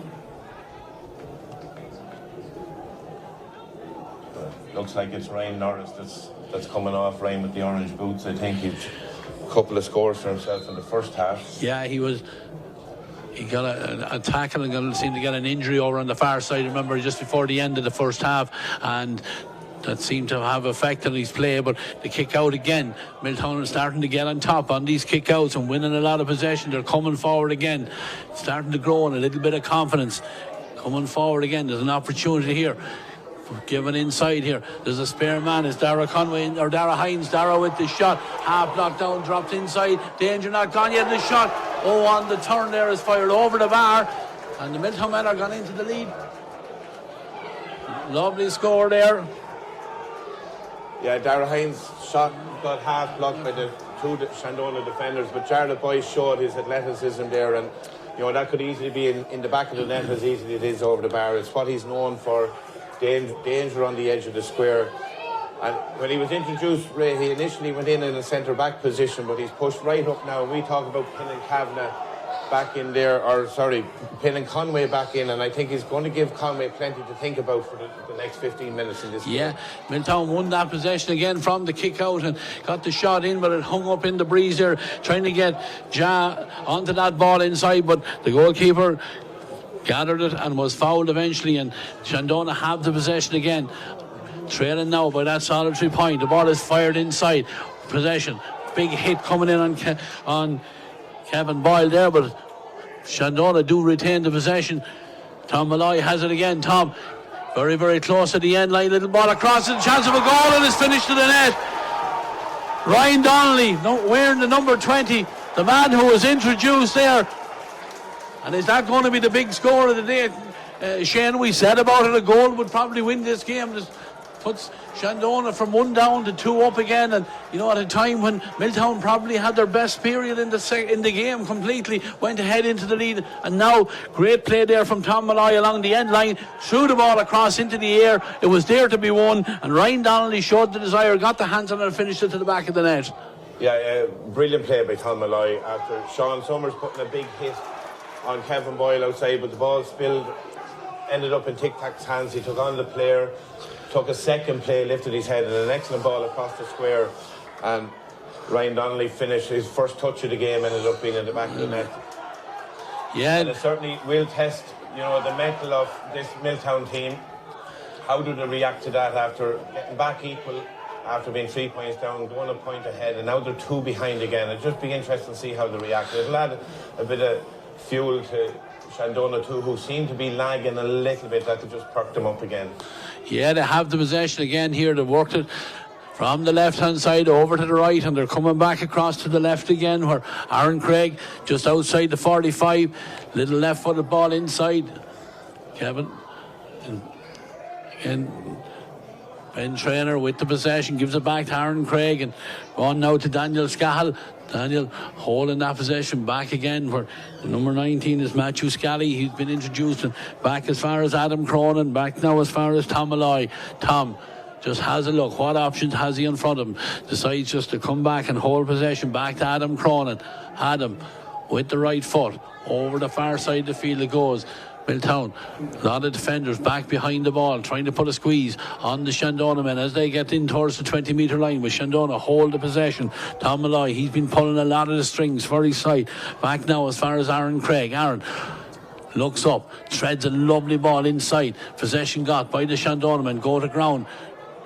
Referee says too many steps taken with the ball, and the correct decision there as Milltown take the free, trying to get a little bit more urgency into their play. The ball with Sean Summers. Sean gives it across into the centre. Ball fired in, right footed. It's into space here. There's a foot race here. Ben McGorn is in front of his man. That man is Jensen Nagel. But Jensen fouls him, goes to ground. It's going to be a free from the 13-metre line, and we're almost 21 minutes on the clock. There will be a couple of additional minutes, I have no doubt, but this is a very, very important opportunity here for the Milltown men. Yeah, and a tough kick for Ben McGurn off his slightly weaker left side into a bit of a swirling breeze. And again, I think that was Jensen Nagel prepared to give away the free and not give away anything more dangerous. You know, he's been good at that. He's been measured at it. But maybe one more, he could be getting a yellow card for persistent fouling. But really, this is a crucial kick for Ben, Ray. Yeah, Ben swinging around on the left foot, doesn't connect out, but the goalkeeper slipped, fell to the ground. Oh, there was an opportunity there. The signal has come in from both the umpire and the referee that the ball was gone wide. But I don't know what happened there. Conor Craig seemed to slip as he was coming towards that ball, and very lucky Shane that didn't hop over his head and end up on the back of the net completely. Yeah, or one of the chasing forwards inside getting a tip on it and putting it into the back of the net, or even over the bar, like those little things that, you know, that's after falling in Shandonagh's favour. They could look back on this in 10 or 12 minutes time, and that was the chance, or that was the moment that kind of sealed the game for them. But there's loads of football to play yet, Ray. Yeah, absolutely. And Shandonagh have taken the kick out, and Tom Malloy fires the ball in right, left foot up there, gets in, beats a couple of defenders, and is picked up there by the number 18 there, Kevin Boyle. Kevin with the shot, but unfortunately for Kevin, that one has gone harmlessly out over the end line of wide, but it's certainly starting to open up, and we're getting a little bit more excitement for the crowd here, Shane, in the second half. We expected this once Milltown removed that protection from their full back line, where Frank McLaughlin had been sitting in there. Now that he's gone, Shandonagh have a better chance to deliver early ball. Of course, they have that bit of a breeze to aid them with it. Yeah, the kick out is hanging over here very close to the sideline, but it is the Shandonagh men that read the breaking ball, but again, go into the tackle there, and good work there by Dara Hines to get possession back for his side. And they come forward again. Conor Dillon in a little bit of space, tries to take on a couple of men, almost took too much out of the ball, but does very well to keep the possession for his side. The ball fired in there by Conor Gibney. There's a chance here. Taken down. I think it's just outside the 13-metre line. But is it going to be a black card? Let's see who it is. The Shandonagh defender there. He certainly was turned there. There was an opportunity there, Shane. What did you make of that? It looked like Milltown had an opportunity of a goal there. Yeah, certainly it's a yellow card. It's dubious. The fact that there was two of them that converged on them and dragged them down. But I tell you, Conor Gibney to pick out the pass over the top with his left foot. And I know he is a left-footed player, but Jack Murtagh had made that great run over in behind the protection. You'd expect Ben McGurn to tap this over. It's right on the edge of the large parallelogram, Ray. And again now, the question is, can Milltown squeeze this kick out, or can Shandonagh find a way of changing it up, maybe go with a short kick out? They're very good at keeping possession. They're a point ahead, 6 minutes plus injury. Who's got the more composure to see this game out? You can't question whether Milltown believe in themselves. It's obvious there, the way they're playing, the way they're pushing on.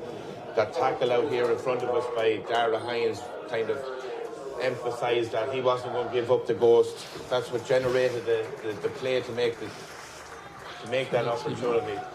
an exciting finish here for us, Ray. Yeah, the ball driven out high there by the goalkeeper, Conor Craig, broken down but picked up well there by Adam Cronin. Adam gives it on to Alan Hickey. Alan has been quiet for a while, gives a nice fisted ball inside. It's the goal scorer, Ryan Donnelly, that has the possession.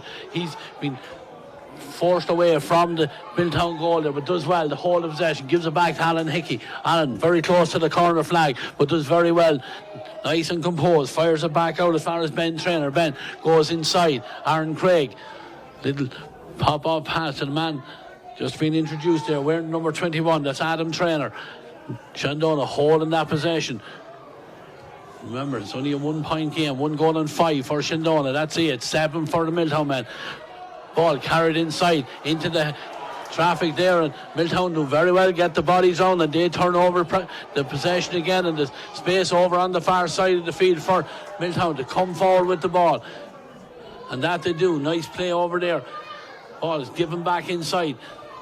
2 half-backs there combining, and it's Conor Gibney coming, Conor coming on with it again. Fire the ball, beautiful ball inside. There's a chance. Oh, still the chance there. Oh, what a tackle. What a block. Oh, it's put into the back of the net. I think it's an OG. I think you, Shane, can you have a look at that on the replay?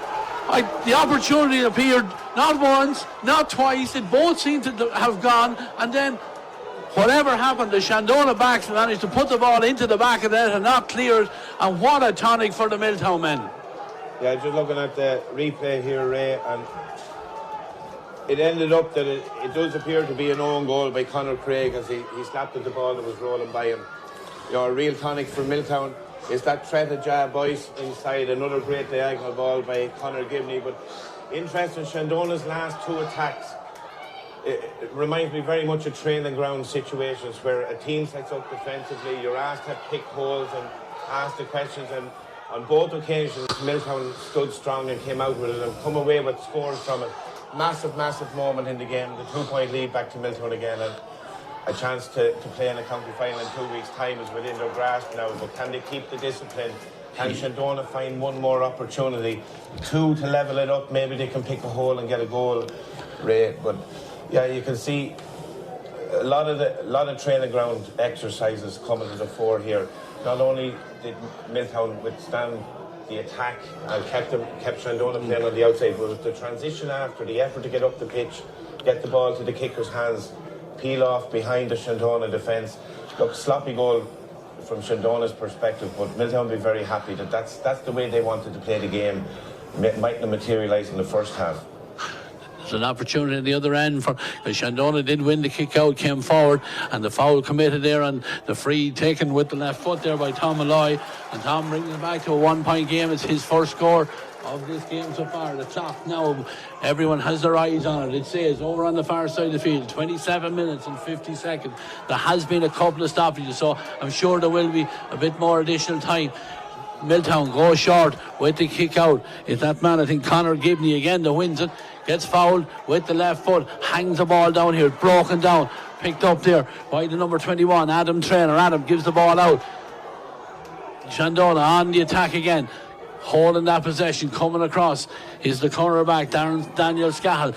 Shandonagh trying to orchestrate a chance on goal. The shot comes in and it's over the bar. The equaliser, Tom Malloy, hadn't scored up to this, got to 1 from the free, and now that from play to tie it up, 1 goal and 7 apiece. We're going to get a signal as to how much additional time needs to be added on. The kick out, they're all going to become more and more important here now. Damien Byrne, he's back on the 20-metre line, rifles it out with the right foot. Up they go. Was there a push in the back? No.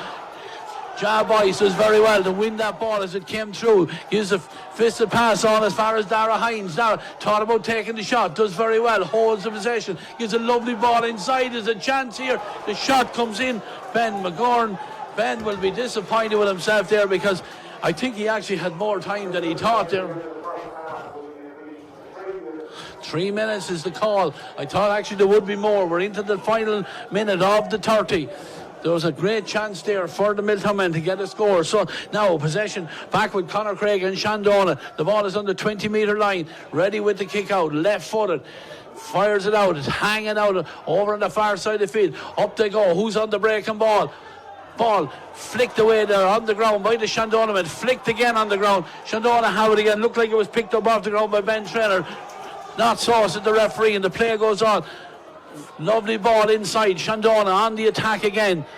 Great vision here. Two men on this side. There's a chance here for the Shandonagh men. Can they get the shot on the dude? There's a half block on it there and drops into the grateful arms of Damien Byrne. Damien is under pressure, needs to get rid of him. And he does that exactly. And Milltown clear that ball over and down the far side of it, very, very close to the sideline. Aaron Craig does well to keep it in play for Shandonagh, keeping the pressure on for his side. They're inside the 45-metre line. The ball is given across a ball to Norton and grabbed in the air there, and there's a late hit on the Milltown man there as he was coming out with the ball. Referee, what action is he going to take there? But it was a ball that was given in, Shane. It was a ball to Norton hanging in the air, and the big Milltown man went high. I think it was one of the Murtals. I can't see which one, but still in there, Ray, and he did extremely well. It was right at the tip of his height to get to the ball. But geez, a very frantic last 3 minutes we're after Tom Malloy bringing the game back level, and we talk about big players and big moments. Tom mightn't be the biggest in stature, but he's certainly a big player for Shandonagh. Converted a free, then found himself in space, clipped it over, and then both sides, Ben McGurn at one end and Kevin Boyle, or Mickey Boyle at the other end, both have had chances to creep this game ahead. Yeah, we'll watch it. Milltown have the possession here. The chance of the shot comes in. It's high and it's over the bar. And they're back in the lead again. And just from that last tackle there, the number 17, that's Mickey Boyle, has got a black card. So Milltown or Shandonagh are going to finish the game with 14 men. 3 minutes. Yeah, Darragh Hines just after putting that over, Ray. His first contribution to the scoreboard today after all the drops short. If ever there's a time you need the ball to go over the bar, it's in injury time, in a game where you're drawn, and, you know, fair play to him.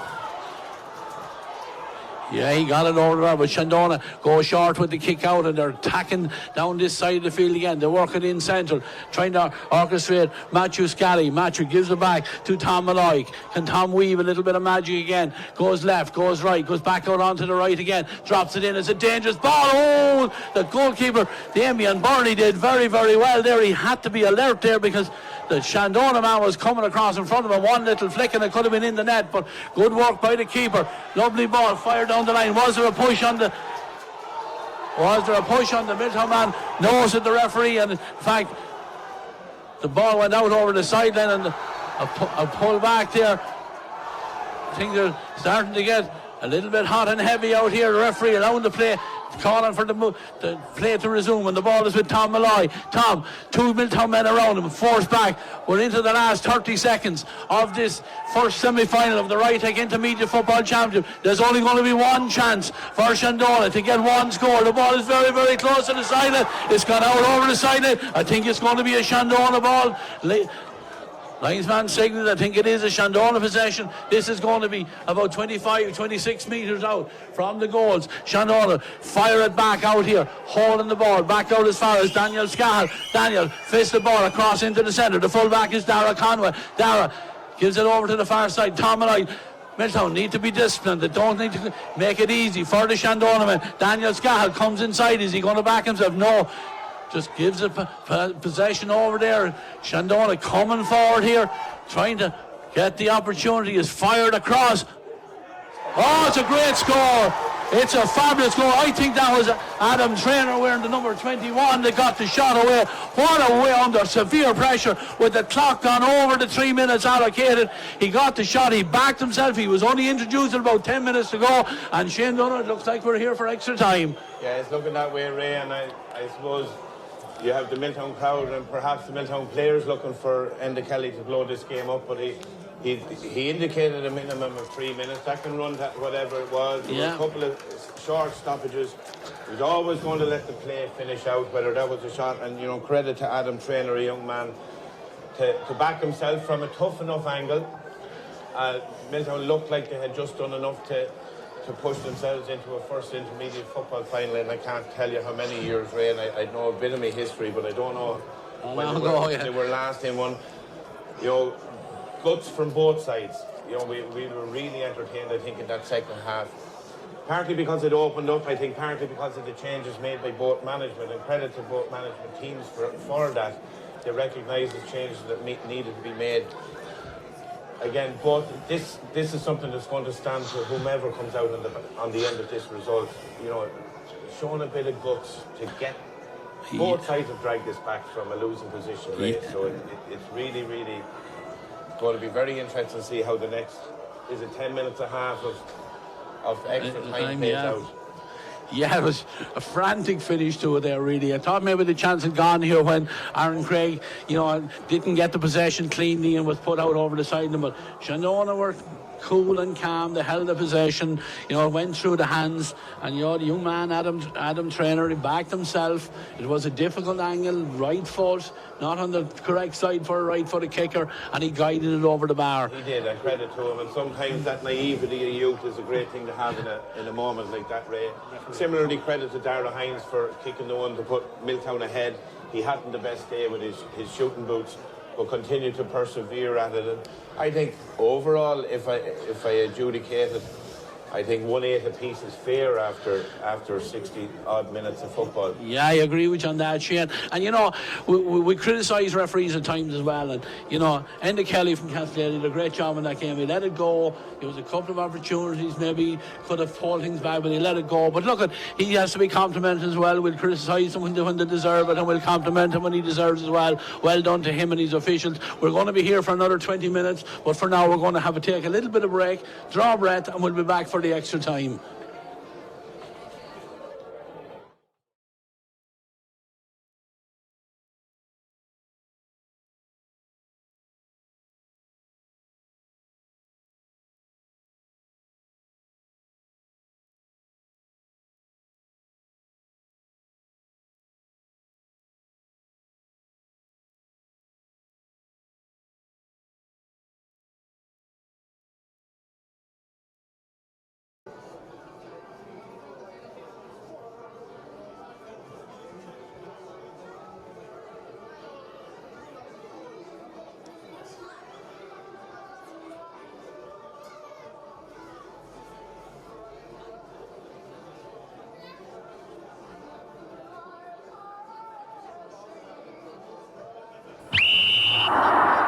TEG, proud sponsors of TEG Cusick Park, serving aviation, biopharmaceuticals and medical industries across the globe. TEG has been to the fore in the fight against COVID-19 with our customers and partners. A local business employing local people. Visit teg.com/careers to learn more. Wishing all our GAA patrons a safe passage through the championship.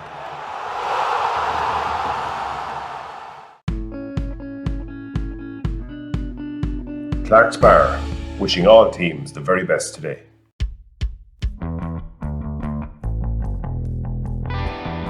Rytech, proud sponsor of the Westmeath Intermediate Football Championship. Cusick Park pitch is 145 metres long. Imagine 3 of these bridge beams would make up the length of the pitch. Now transport 30 of them from Harney to Kildare.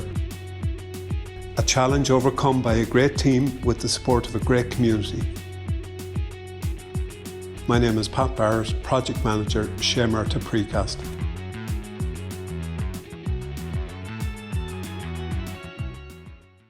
Hey, mama, don't treat me wrong. Come and love you, daddy, all night long. And you? What do you do? It's a bit complicated to explain. Hey, hey. You know, I still didn't get exactly what your job is. That is what I do. New Renault Arcana E-Tech Hybrid. Winner, Irish Medium Crossover SUV in the 2022 Car of the Year Awards. Yeah, back here and joined by Paul O'Donovan again, just as we get ready for the start of extra time. Paul, a great finish to that game. You know, what in the lead up to it, a game that had been very dull, let's say, and close and intriguing in the opening half, but it's certainly a great, exciting finish to it. And, you know, credit to Shandonagh for digging themselves out of a huge hole and getting that equalising score. Absolutely, Ray. I mean, you could forget it completely about the first 2 quarters of the match. It really kicked into gear in the last 15 minutes. And credit to Milltown, first of all, for coming back from 3 points down. They got level and went in front in that period and kicked some great scores. And then, of course, Ryan Donnelly, you know, he's done great for Shandonagh this year. Every time he's come on, he's got a couple of points in each of the games he's come on as a sub. Punched home that goal. Great work by Tom Malloy. And then we had that frantic finish. What a goal that Shandonagh conceded up here. A calamity of errors in the end. And you know, then we had the great finish, and Tom Malloy, I spoke about him earlier at half time. You know, he came good in the end, got 2 great points, brought Shandonagh back into the game. It's a cracking setup for extra time now. I would just say Shandonagh probably have the edge coming into this extra time, and Enda Kelly looks set to throw the ball in. It should be another great 20 minutes. Right, we're going to be joined by Shane Donoghue again on co-commentary. Shane outdrawn his breath as well there, but certainly, you know, will the momentum be with Shandonagh, or will Milltown be able to get it back again? Like it looked, they were so close to getting to an intermediate final, just taken away from them right at the very death. But 20 minutes now, they still have the chance. If it's there for them, if they're good enough, they'll be in the final. Yeah, well, Ray, I think any doubts that might have been lingering in this Milltown squad over the last couple of years have completely dissolved now. They've dragged themselves back a couple of times from losing positions in this game. They'll have to back themselves. Quality-wise, I think, you know, they're very, very evenly matched. It's hard to call who's got a bit of the edge. I think this first 10 minutes will tell the story. I'd imagine that 4 scores might be enough to win this game. The ball was thrown in there and was won by Shandonagh, and they got them in towards the Milltown goals there, but Milltown snuffed out that dangerous attack there, and the ball is now out with Patrick Summers. Patrick with the right foot fires it over to the far side of the field, and nobody in particular. And a little bit of a tired kick there, like, so fitness is going to be a huge factor here as you enter into these periods of extra time. It is, Ray, and you know, Michael McNamee has a reputation of preparing teams very well physically, and that they're always very, very fit. I know Paddy Summers has missed a bit of football with a broken hand.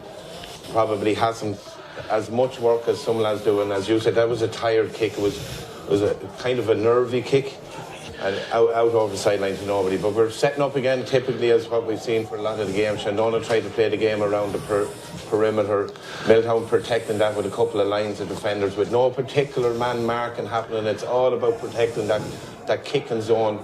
And with the ball in Tom Malloy's hands, and he is the man that can pick a pass or give the 1-2 and break the line. But you know, it's following the usual trend that we've seen for the last hour. Yeah, the man that got the equaliser, the reason for it has been here. Adam Traer comes forward with the ball, spun out of one tackle and then was fouled, and an opportunity here almost 2 minutes into the opening period of extra time, and a chance for Shandonagh to go back into the lead again. Yeah, and that's the way to break down that defensive thing, is add a bit of injection of pace, a runner off the shoulder, run at a man and make him, you know, answer a question. The other philosophy is to pick up man to man and track any runner that he can't get the ball in his hands, but this is a great chance for Shandonagh, Ray. Yeah, it's on the 20-metre line. Suits the right-footed kicker. He's kicked it very, very high. In fact, kicked it too high, and didn't get to curl it in. It's number 18 there, that Kevin Boyle with that opportunity there, and a chance gone there, and especially into the wind there. These chances need to be taken, but yeah, and we've seen it all day. There's a swirling wind behind that goal. The wind is kind of coming in around the apartments over the scoreboard end. Now, Kevin Boyle will be very, very disappointed with the strike, but he drove it too high up into the air, first of all, and you know, he allowed the wind to take that ball. But you know, that's nerves of a semi-final, perhaps, no matter how experienced you are. Yeah, good. You know, as I said, I think 3 or 4 scores could be enough to see this game out. Yeah, Milltown have won the kick out here, and Conor Gibney, he had a huge impact since being introduced at half time, and bounces Shandonagh man off him there as he came in to tackle him, and you know, showing his experience of playing rugby. And Milltown have an opportunity here now. Work the ball across, ball dropped but picked up again. Diarmuid Maguire, the man, gives it over to the far side. And the shot comes in from the Milltown men. It's hanging in the air, and it's a fabulous score. Gary Byrne with the kick. Gary has been deployed as one of those sweepers in the back. Gary played a lot of his football as a half forward. He does have a good boot on him. He'll back himself, and that's his first foray up the pitch the whole day, Ray. And a very, very good score for Gary. That'll please him, but he's immediately run himself back to the top of the D to take up his normal role. But so Milltown have their head in front, but that won't frighten Shandonagh. They've been here already a few times today. Yeah, exactly. And the goalkeeper, Conor Craig, back there on our left-hand side. He's on the 20-metre line, left-footed, fires it out into the centre. Ball broken down on the breaking ball. It is the Milltown man. It's Conor Dillon. Conor, lovely ball over to the far side. Milltown building again, nice and controlled here now. A high tackle comes in again, a lazy type tackle there, and you know it's a tired tackle. And it's easy to sit up here and say that, but these guys have put in a huge amount of effort for the 60 minutes, and you know, like to be so close and whatever else, it's tough on these lads. But again, you can't give these opportunities away in this tight a game. No, but Sean Summers that had the ball in his hands, and Sean is a wily old character. He knows how to draw a foul. He knows how to lift his shoulder up and make the defender commit. Now another tough kick for Ben McGurn. He missed one similarly in the second half into the wind. Oh, lovely curl down in, beautiful with the left foot. With the help of the inside of the upright, it drops over the bar. That's a lovely score, and 2-point lead after 5 minutes in this first period of the extra time. And just before that free was taken, Mickey Boyle, who had been on a black card, is reintroduced. So Shandonagh back to 15 apiece. Short kick out, work back out here between Conor Craig and Daniel Scahill, and through the hand it goes here, and eventually Alan Hickey is in a little bit of space. Goes central with it, holds that possession. Lovely little pop pass inside. And Shandonagh with Tom Malloy gives it inside. Have the possession again. The chance of a shot comes in. It's high. It's aimless there under severe pressure there. That was Matthew Scally, and Matthew couldn't get it on target. Goes harmlessly out over the end line, and I'm sure Damien Byrne will be in absolutely no hurry to get it back out to the 20-metre line. Willing every second off that clock. Yeah, Ray, the sort of stuff that well-prepared teams have managed in training, talked about in group sessions. What do we do when we find ourselves 2 points up in a game with limited time left? Matthew Scully would have been disappointed that he dragged that one left. Again, it's that wind. They need to bring the ball in a little bit further.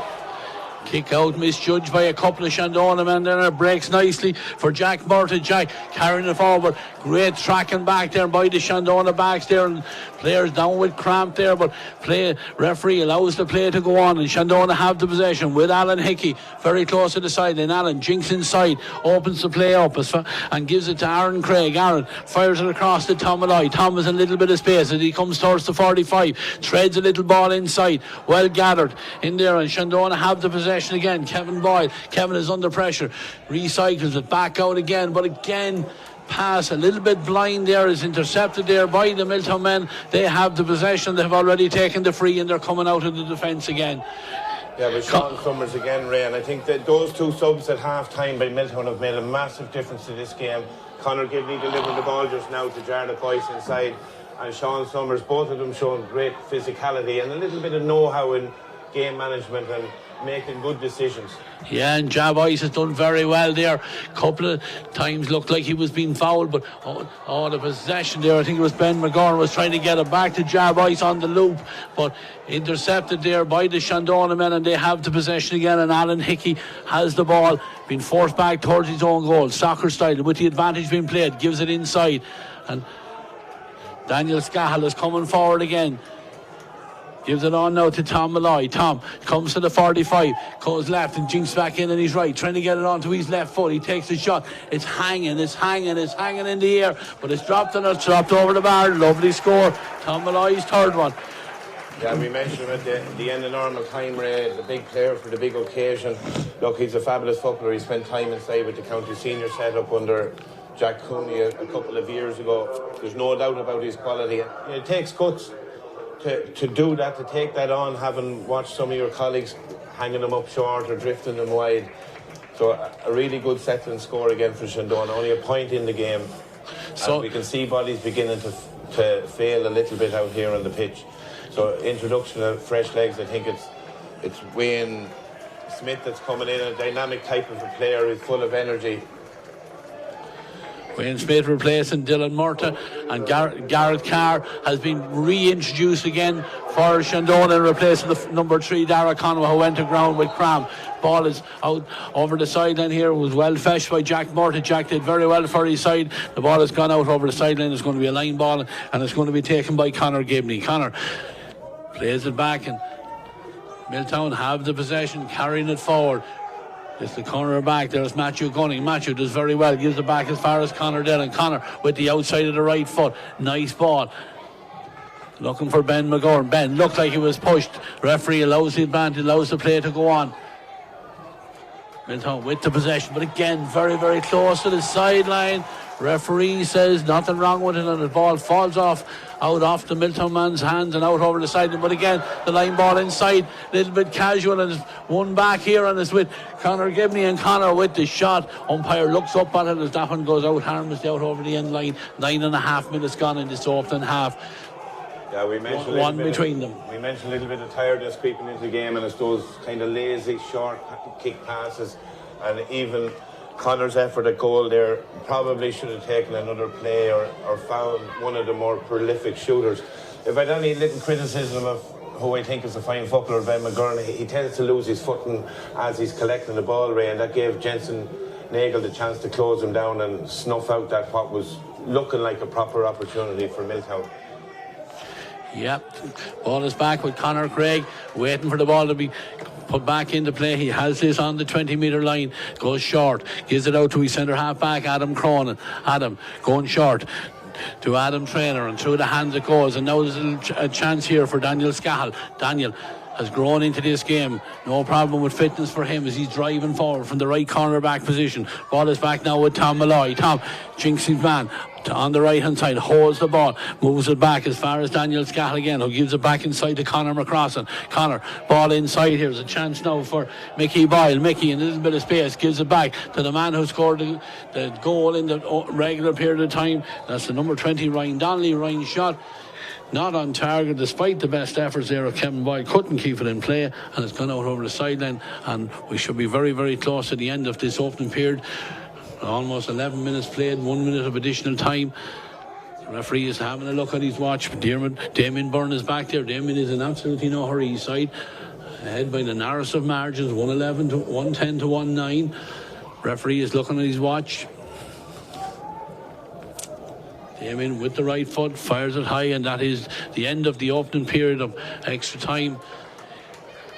1 point between them. It just shows how tight things are and have been right through this intermediate championship, right through the year. Yeah, not just these two teams, Ray, but I think it's the most exciting grade of football in Westmeath in terms of, if you're a neutral football fan, you get a lot of quality equal matchups, and here's just another instance of it today. Credit to both sides. That's 70 minutes of football for young amateur men serving up to us in mid-September or late September, and they're giving everything. Whoever comes out on top today will have earned it, and unfortunately there has to be a loser, and they'll be devastated because they're so equally matched. It's going to be the smallest of things is going to make a difference. We mentioned it before in games that have been so tight. You hope that there's a game winner rather than a game loser. Yeah. And I think that's where Conor Craig could have been carrying a lot of baggage, having conceded that own goal, and as Paul described it, a calamity of errors. But the fact that this got back to a level game, got to an extra time, that can be put to bed, and now there's a chance for game winners. And at the moment, Milltown are a point ahead. A couple of very good scores in that half, and as we mentioned already, Tom Malloy had the only reply for Shandonagh, but a quality score. It's still going to go anywhere. I'm going to keep my money in my pocket at the minute, Ray, because I wouldn't be rushing down to Paddy Power to pick a winner here. Shandonagh, you were always too cute to give that money away foolishly anyway. But 3 points scored, 2 points for Milltown, 1 for Shandonagh in that opening period of extra time. I think you said, or someone said here, maybe 4 points would be enough to win it. And right now it's looking that way indeed, because these lads are going to get more and more tired. Will they be able to grind out and take those opportunities when they do appear? That is going to be answered in the next 10 minutes because the referee has blown the whistle. He has. Yeah, Ray, and I think, as legs get tired, heads get tired, and it's going to be the group of guys that manage this the best, that don't put in the lazy tackle or don't react to a little niggly situation. You play it out through the end of time, through the end of whatever little bit of injury time. You play with composure, and they're proving that the method is working. Neither side has pulled away, but now it's a time for clear minds and clear heads. And then the Kelly has the ball thrown up in the air, grabbed very well there by Jack Murta. Jack gives it back now to Conor Gibney. Conor, little ball inside. Milltown with the first possession. Conor Dillon, he's been excellent right throughout the 70 minutes. He's been excellent, as has Jack Murta. And really, you can do not only compliment every one of these players. Ones that started, ones that have been taken off, ones that have been introduced. The ball fired into space. Nice play there by the Milltown man. They have the possession and good play there, and the shot comes in. That's brilliant skill there. Absolutely fabulous play right from start to finish. Ben McGorn got his body in the way to win the possession, held it, great composure, got the shot on and got it on target. Brilliant score there. Yeah, that's his fifth of the day between dead balls and scores from play, and on that occasion he did keep his feet. He was able to jink inside Jensen Nagel, but it was the quick flick up with his left foot to get it, not to, that split second it takes to bend over to pick up a ball off and gives the back an opportunity. But with Shandonagh coming up the field to see if he can get a reply here with Mickey Boyle collecting another ball, like he does, Ray, he's very, very good to win a ball out in front. He needs a runner off his shoulder. Ball is shot in, and coming in under the crossbar there, Damien Byrne. He had to deal with it. Tom Malloy again, the man's 4 on the day now for Tom, and he's had a big influence the longer this game has gone on. Yeah, hadn't scored until 57 minutes on the clock, and he's 4 to his name now, Ray. I've said it already, the big player, but Mickey Boyle has always impressed me throughout his whole career. That dynamic run from the inside line to collect the ball, and if Shandonagh can use a little bit more of that, win one or two more breaks like they did during most of the game, they could easily work that strategy, get the ball inside of Mickey Boyle and see what can feed off it. Yeah, kick out is won there very well for the Milltown men, and Conor Gibney coming forward again. Conor with the left foot fires it in, lovely ball inside, broken down, looking for the man to come running onto it there, but the Shandonagh men read that there and the foul is committed. Brendan Killian has just been reintroduced back into the side in place of Brendan Traynor. We'll try and keep in touch with all these changes because both sides are really down to the final end of their panels for this game. But Shandonagh are on the attack again, have the possession. Tom Malloy, Tom gets into a little bit of space, Tom backs himself, takes the shot, the umpire looks up at it, but this time he sees it go to the left and wide, and we've another sub been introduced. Alan Garrity, where number 18 is coming on, he's going to replace Diarmuid Maguire.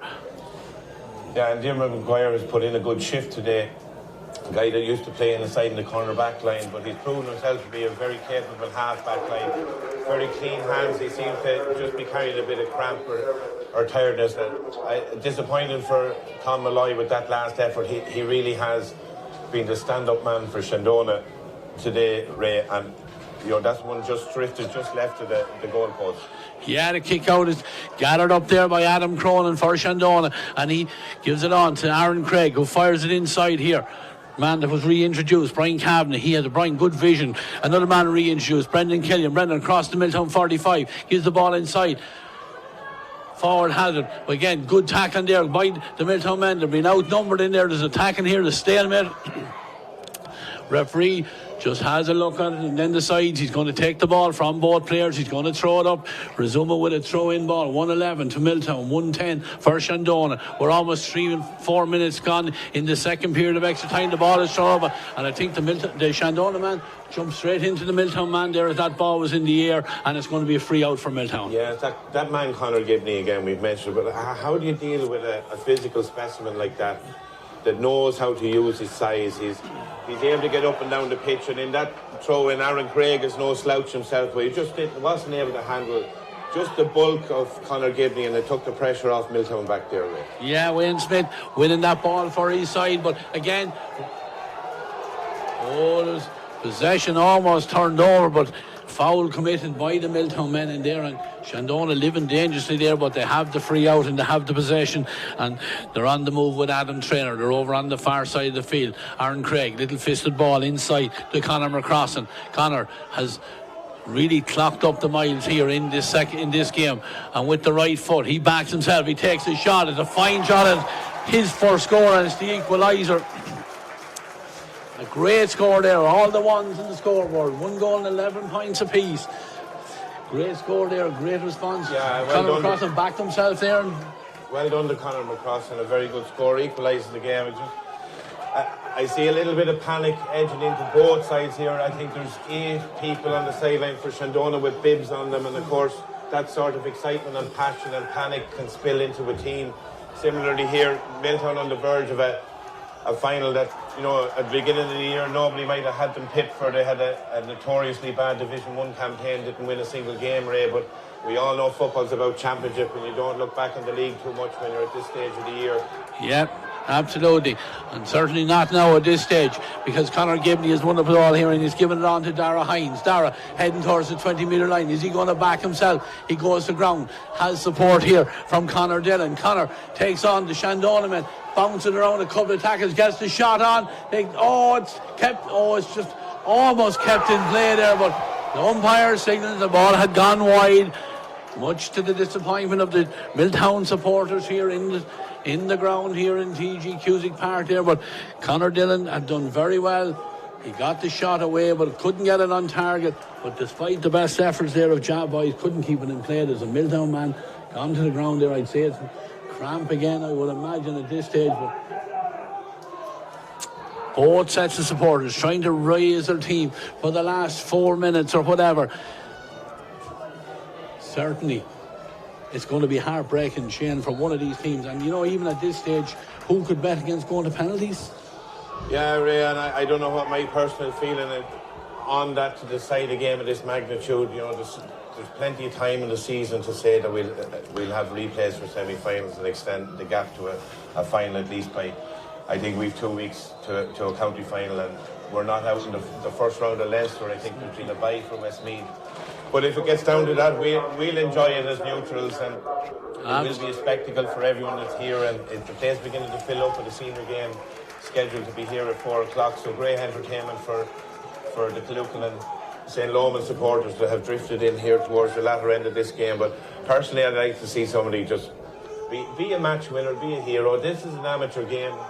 2 relatively rural clubs. I know Shandonagh on the edge of the town, but there are moments that can make heroes of men for the rest of their lives, and I'd like to see that happen as opposed to being a penalty shootout. Yeah, the ball has gone out over the sideline. Looked like it went off the Milltown man, but they have the possession here, and Wayne Smith is trying to get the possession there. The ball is right back inside the 13-metre line for the Shandonagh men, and great play there by Adam Traynor, wins the possession back. They're coming on the break. Daniel Scahill, he's had a superb second half and of the extra time for his side, carrying the ball forward. Conor McCrossan, the man who got the equaliser, he had another shot at goal there in the last couple of minutes.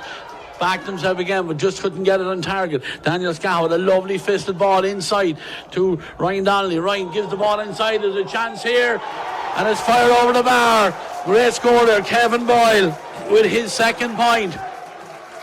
Now we really start looking at the clock. There's 8 minutes and 9 seconds gone. The ball,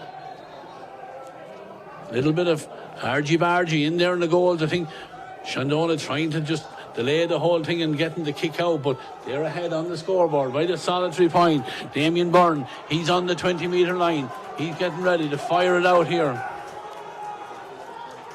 Gives a signal and comes forward with the right foot, fires it out here. It's hanging in the air. Up goes the man that has just been reintroduced. That's Frank McLaughlin. Frank couldn't get it. Shandonagh man pushed to the ground, but he holds the possession. It's Conor McCrossan. Conor is going the wrong way under severe pressure, gives it inside. Well picked up there by Jensen Nagel, but Jensen loses possession. I think there's a head injury here to one of the players, and much to the annoyance there of the Milltown men, thought they were on the break with the ball, but they will resume with possession there. But Shandonagh man gone to the ground. Bottles of water been introduced all over the place here. You can't blame them. Players need to get as much fluid on as possible. Dara Hines has the ball in his hand. Yeah, not the first excellent tackle by a corner forward today. You know, Dara Hines has done this a couple of times at the end of the first half. He's done it again where, you know, and tackling is a skill, Ray, and tackling is a skill that's not coached a whole lot. But I think Milltown have been good at it. They've proved it in the defensive setup. But there to see a corner forward putting in a very honest, clean tackle like that out around the middle of the field, just to change the momentum. And unfortunately, from a Milltown point of view, Jensen Nagel picked up a bit of a knock in the game, had to be stopped, which gives Shandonagh a chance to set themselves up. But it's do or die time now, Ray. I think so. Milltown will try to engineer the equalising score. Gary Byrne has the ball, but he's going across the field. Shandonagh trying to close him down. Ball is given back in here to Alan Geraghty. Alan gives the ball forward. They need to be patient. They will get the opportunity. Patrick Summers has the ball. Again, 3 blue jerseys around him. He takes them on, gives it inside. Ben McGorn, he's the man they really want. Pulling the trigger at the very end, but there's a chance here. Oh, Patrick Summers. I think Patrick Summers used all his experience there, Shane. Felt the tug of the jersey as he saw a little bit of a gap there, tried to step through it, and now talk about a pressure kick. Ben McGorn with the clock over on the far side says we have 10 minutes and 37 seconds on it. This is the opportunity for the Milltown men to stay in the championship. For viewers who are tuning in, waiting for the senior game to start, I think we are going to be delayed for a while, because certainly I would fancy if Ben McGorn puts this one over the bar, Shandonagh are going to penalties. And regardless of what has happened up to this very moment, Ray, everything pivots on what sort of a strike that Ben gets on this ball into this wind. He's tired. He curls it. It's curling. Oh, it's hit the outside of the upright and drops wide. He gave it every opportunity. It was a lovely kick. It didn't suit the right footed kicker into the wind. He drew it around. We were right behind it. It kept curling, clipped the outside of the post, and on such narrow margins could be enough for Shandonagh to go into a county final. Yeah, and I think that's the way it's going to end. Looking at the referee here, Ray, I think the time is up. I think Shandonagh have just edged out this classic. Yes, they have indeed. Oh, it is heartbreak for the men from Milltown, but it is joyous scenes here for the Shandonagh men and their supporters. I think they're actually too tired to celebrate the fact that they are through to the 2022 Rytech Intermediate Football Final. They get there after extra time by the narrowest of margins. 1 solitary point, 1 goal and 12 points for Shandonagh, 1 goal and 11 points for a gallant Milltown team. Shane, sum it up in a couple of minutes or a couple of words if you can, but that was absolutely enthralling game of football. There's 2 words to sum it up, Ray. That's sport, and I think credit to both sides. On the back of that statement, they did provide a great sport and spectacle to us. Honestly, I have such admiration for amateur players to give so much of themselves to spectacles like this, for supporters like us to watch it and entertain it. And the disappointing part is that these men aren't necessarily primed for disappointment like that, like a professional outfit would be. Shandonagh, they've done it before, they've done it again, they have themselves back in the county final. It's not strange territory for them. I think the game is going to stand to them massively. They found out a good bit about themselves today. The most pleasing part is that they can eke it out in a really tight game. And you know what, they did that in a semi or a quarter final already. The opportunity for young Ben McGurn, I said it doesn't matter what happened up to now, and that's the reality. It came down to 1 kick, but Milltown will look back on spurring chances in the first half. They'll probably let the game slide from them. I have some good friends out there after my year involved with them. I'd be terribly disappointed, but equally I'm very friendly with a lot of the Shandonagh men, and they'll fancy their chances in the final. They have the work done now. They can come in tomorrow and relax and watch St Mary's and Tubberclare and strategise, where those 2 teams still have those bottled up nerves before they get into the same situation tomorrow. And a small part of the purist in me is delighted it didn't go to penalties, right? I have to agree with you on that. Shane, thanks very much for joining me on co-commentary here. We're going to finish up here now at the end of that exciting semi-final, and we'll have a break before we come back for the first semi-final of the Shane Murtagh-sponsored Senior Football Championship. But we'll say goodbye from the commentary. It is victory, and congratulations to Shandonagh. They are through to the final by the narrowest of margins. 1 solitary point, 1 goal and 12 points for Shandonagh. 1 goal and 11 for a gallant Milltown team. Is congratulations to Shandonagh, commiserations to Milltown, and we'll say goodbye from here on the commentary. From myself and Shane, goodbye, and we look forward to the senior semi-final.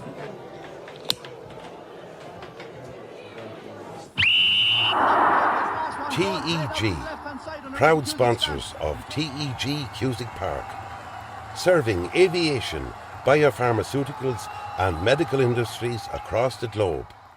TEG has been to the fore in the fight against COVID-19 with our customers and partners. A local business employing local people. Visit teg.com/careers to learn more.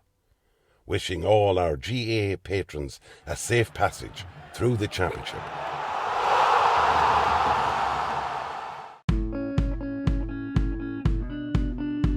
Clark's Bar, wishing all teams the very best today.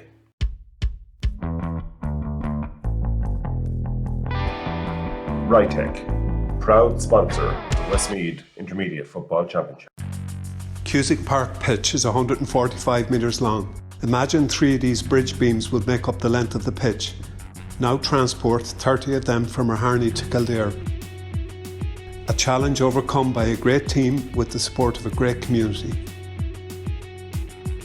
My name is Pat Barrett, Project Manager, Shamer to Precast.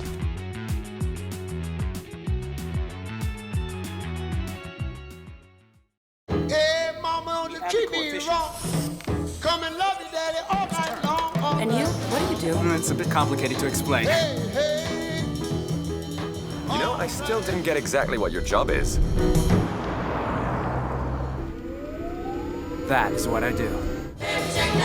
New Renault Arcana E-Tech Hybrid. Winner, Irish Medium Crossover SUV in the 2022 Car of the Year Awards.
TEG, proud sponsors of TEG Cusick Park, serving aviation, biopharmaceuticals and medical industries across the globe.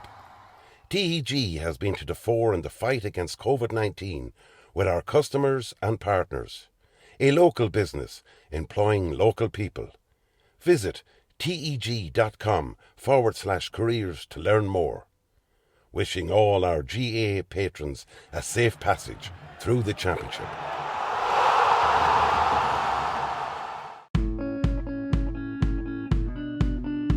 Clark's Bar, wishing all teams the very best today.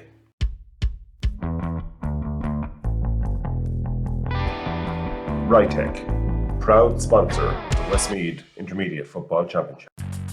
Cusick Park pitch is 145 metres long. Imagine 3 of these bridge beams would make up the length of the pitch. Now transport 30 of them from Harney to Kildare.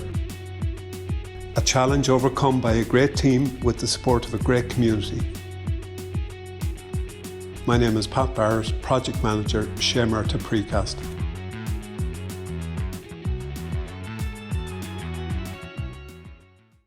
Hey, mama, don't treat me wrong. Come and love you, daddy, all night long. And you? What do you do? It's a bit complicated to explain. Hey, hey. You know, I still didn't get exactly what your job is.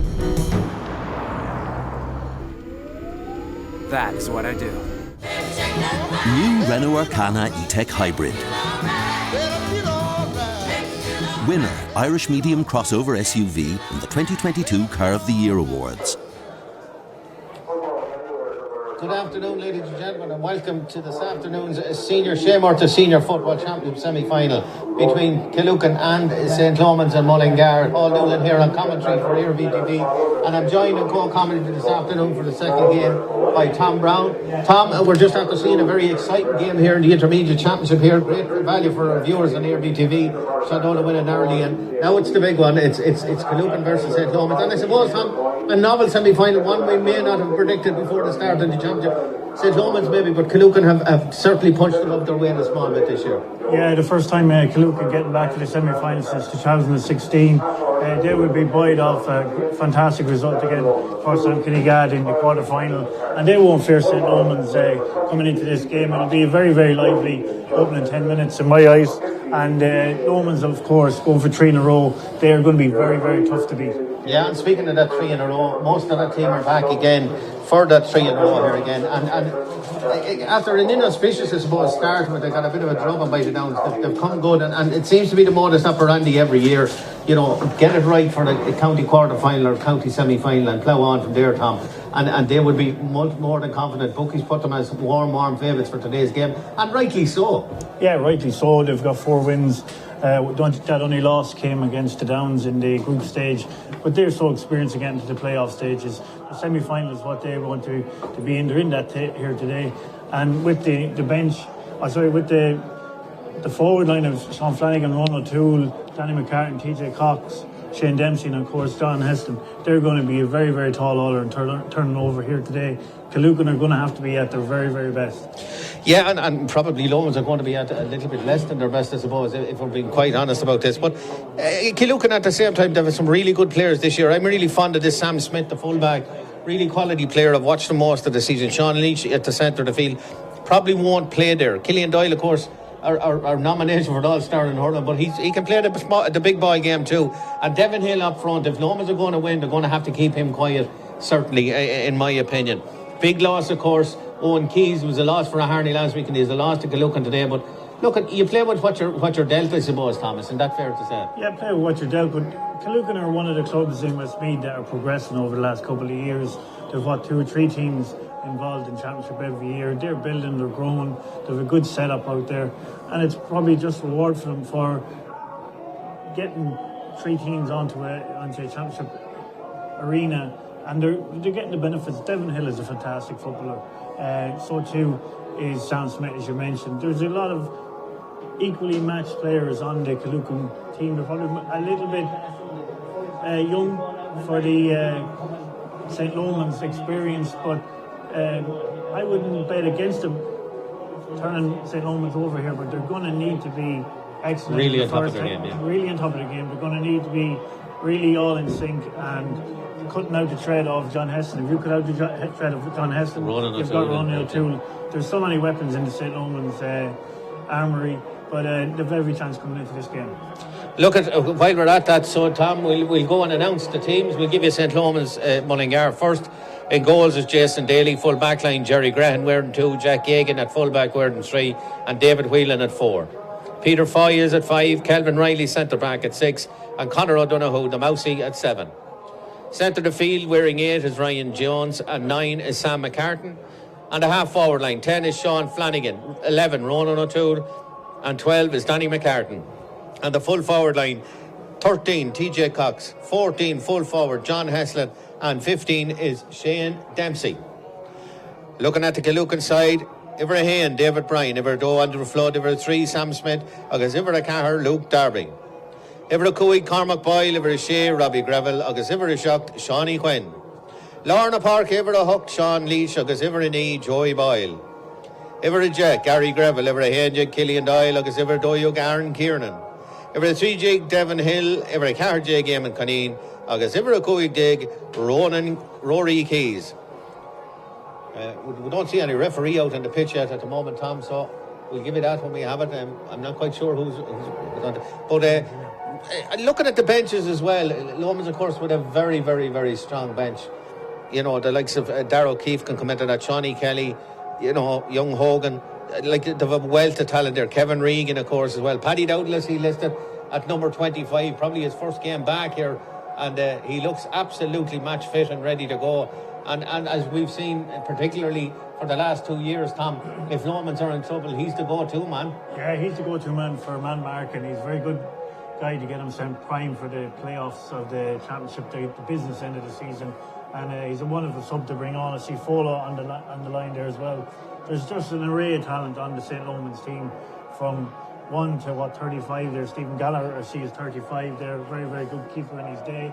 And they are just the powerhouse in Westmeath football at the moment, and they've rightly become into this game as the odds-on favourites. But Killucan are on a momentum, they're on a crest of a wave. It's a semi-final. They would want to have played Lomans in a semi-final if they were going to beat them, and maybe this is the day that they can overturn it. Yeah, and look, at the end of the day, Tom, it's 15 against 15, and anything can happen, as we've seen in the quarter-final against Kinnegad. Kinnegad had an off day. Killucan had a very good day. One player I forgot to mention on that Killucan team, who I thought had a great game that day, and has played really well for them during the championship, is Aaron Kiernan at wing half forward. He got the goal that mattered the last day, and he has been very influential for the Saffrons. And I know Stephen Morley will have done his homework. He's a very, very intelligent coach. We have Declan Kelly on the opposite end, but Morley is a really intelligent coach, and he would have studied an awful lot of videos and would have studied an awful lot of the St. Lomans play, as most managers do, because if you want to be the best, you got to beat the best. And I would imagine Stephen would probably go with a kind of a defensive look in the first 5-10 minutes of the game, just to give themselves a little bit of stability in the game there. They will have kind of a counter-attack system, I would imagine, with maybe 3 players up front in the forward line, just to give themselves, as they say, just squeezing the forward line of St. Lomans a small bit, just not giving them that too much space, and then trying to get them on the break. Well, I suppose as well as that, Thomas, to try not to let them get a head of steam up. You know, we know what the St. Lomans juggernaut is like.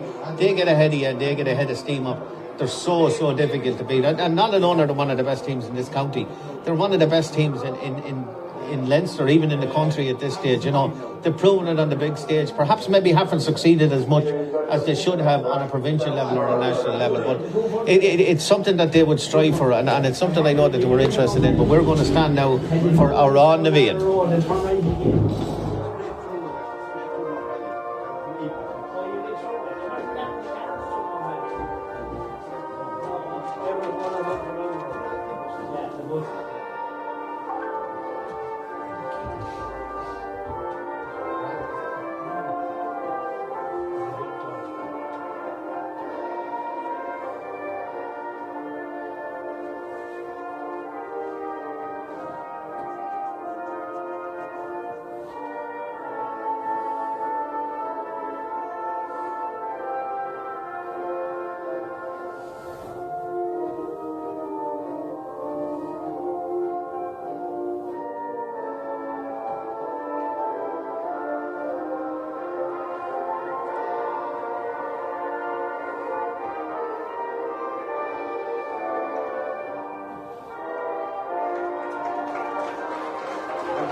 Yeah, we're nearly ready to go here. Referee Brendan Keane in the centre of the field there. He's almost ready to throw up the ball. I see on the far side there is Barry Kelly. You can't see who the linesman here is on this side, but we're almost ready to go. I think it's Gary Hurley actually on this side of the field. Almost ready to go. Immediately there's a couple of positional changes, I suppose, as well. We thought that might be the case. It looks like Aaron Kiernan is going to go in for the throw-in, at least anyway, for the start of this game. But we're almost ready to throw in here in the Shea Murta Senior Football Championship semi-final. The ball is in, the game is on. Brendan Keane doesn't waste any time, and we're off and running here in TEG Cusack Park. Just for our viewers, we're 15 minutes behind schedule because of the earlier game that went to additional time. It went at a time. It was won by Shandonagh, who now will face the winners of Tubberclare and St Mary's, a game you can see live here again on ERV TV tomorrow. And as well as that, we have the other semi-final of the Senior Football Championships, the Shea Murta Senior Football Championships between Turtles Pass and the Downs. But it's Killucan that go on the first attack. Cormac Boyle with ball in hand. Is he going to have a go? He kicks it off the right foot. It looks like it's drifting, and it's drifting left and wide. And Tom, I suppose it's something Killucan want to settle early. They don't want to let Lomans get away from it. Interesting to note as well, Shawnee Quinn, one of my players of the season last year, not alone in football but hurling as well. He's picked up Ronan O'Toole as well, and I expect him to be virtually in Ronan O'Toole's pocket for the entire game, because the puppet master, as we've called him on numerous occasions here, that's a free in for St. Lomans. Peter Foy has gone down. He's like, somebody's after shooting him in a boat by the looks of things. O'Toole now into the forward line, looking for Shane Dempsey. Dempsey turns it around, gets it out to the far side. Bottled up well by Killucan, and they turned it over. That's good work by Killucan. Swarm around the man. They're having too many men forward, as you predicted, Tom. They're playing a bit of a defensive game, but that's nearly what they have to do. This ball into the corner, looking for Kiernan. I think it's Sean Leach, I think he's had the ball. Nice ball in. First chance of the score here. Are we going to get the first score of the game? Looks like it was a button of foot, but it's still going through. Killucan still retained possession of the ball. Devin Hill does well to get it back out to Killian Doyle, and Killian Doyle opens the scoring. Our all-star hurling nominee opens the scoring here in a football semi-final, and that was well worked by Killucan. And indeed, there was a half chance of a goal there, Tom. Yeah, very good chip pick there from Devin Hill there and laid it off to Killian with a good start. Just a reminder to people at home that if there's any breeze that is being played today, it's against Killucan in the first half, so that was a good opening score for them. Yeah, and a good settler, Tom, I suppose, as well. Ball into the Killucan forward again. It's Devin Hill. He's got on a lot of possession. They're going to be looking for him for most of the day here today. Gets it forward. Sean Leach with ball in hand now. Gets the ball out to Doyle. Killian Doyle. He's a long, long way out. He's going to have a crack at it, but I'm afraid this one is not going to. Second wide of the half, and indeed second wide of the game for Killucan.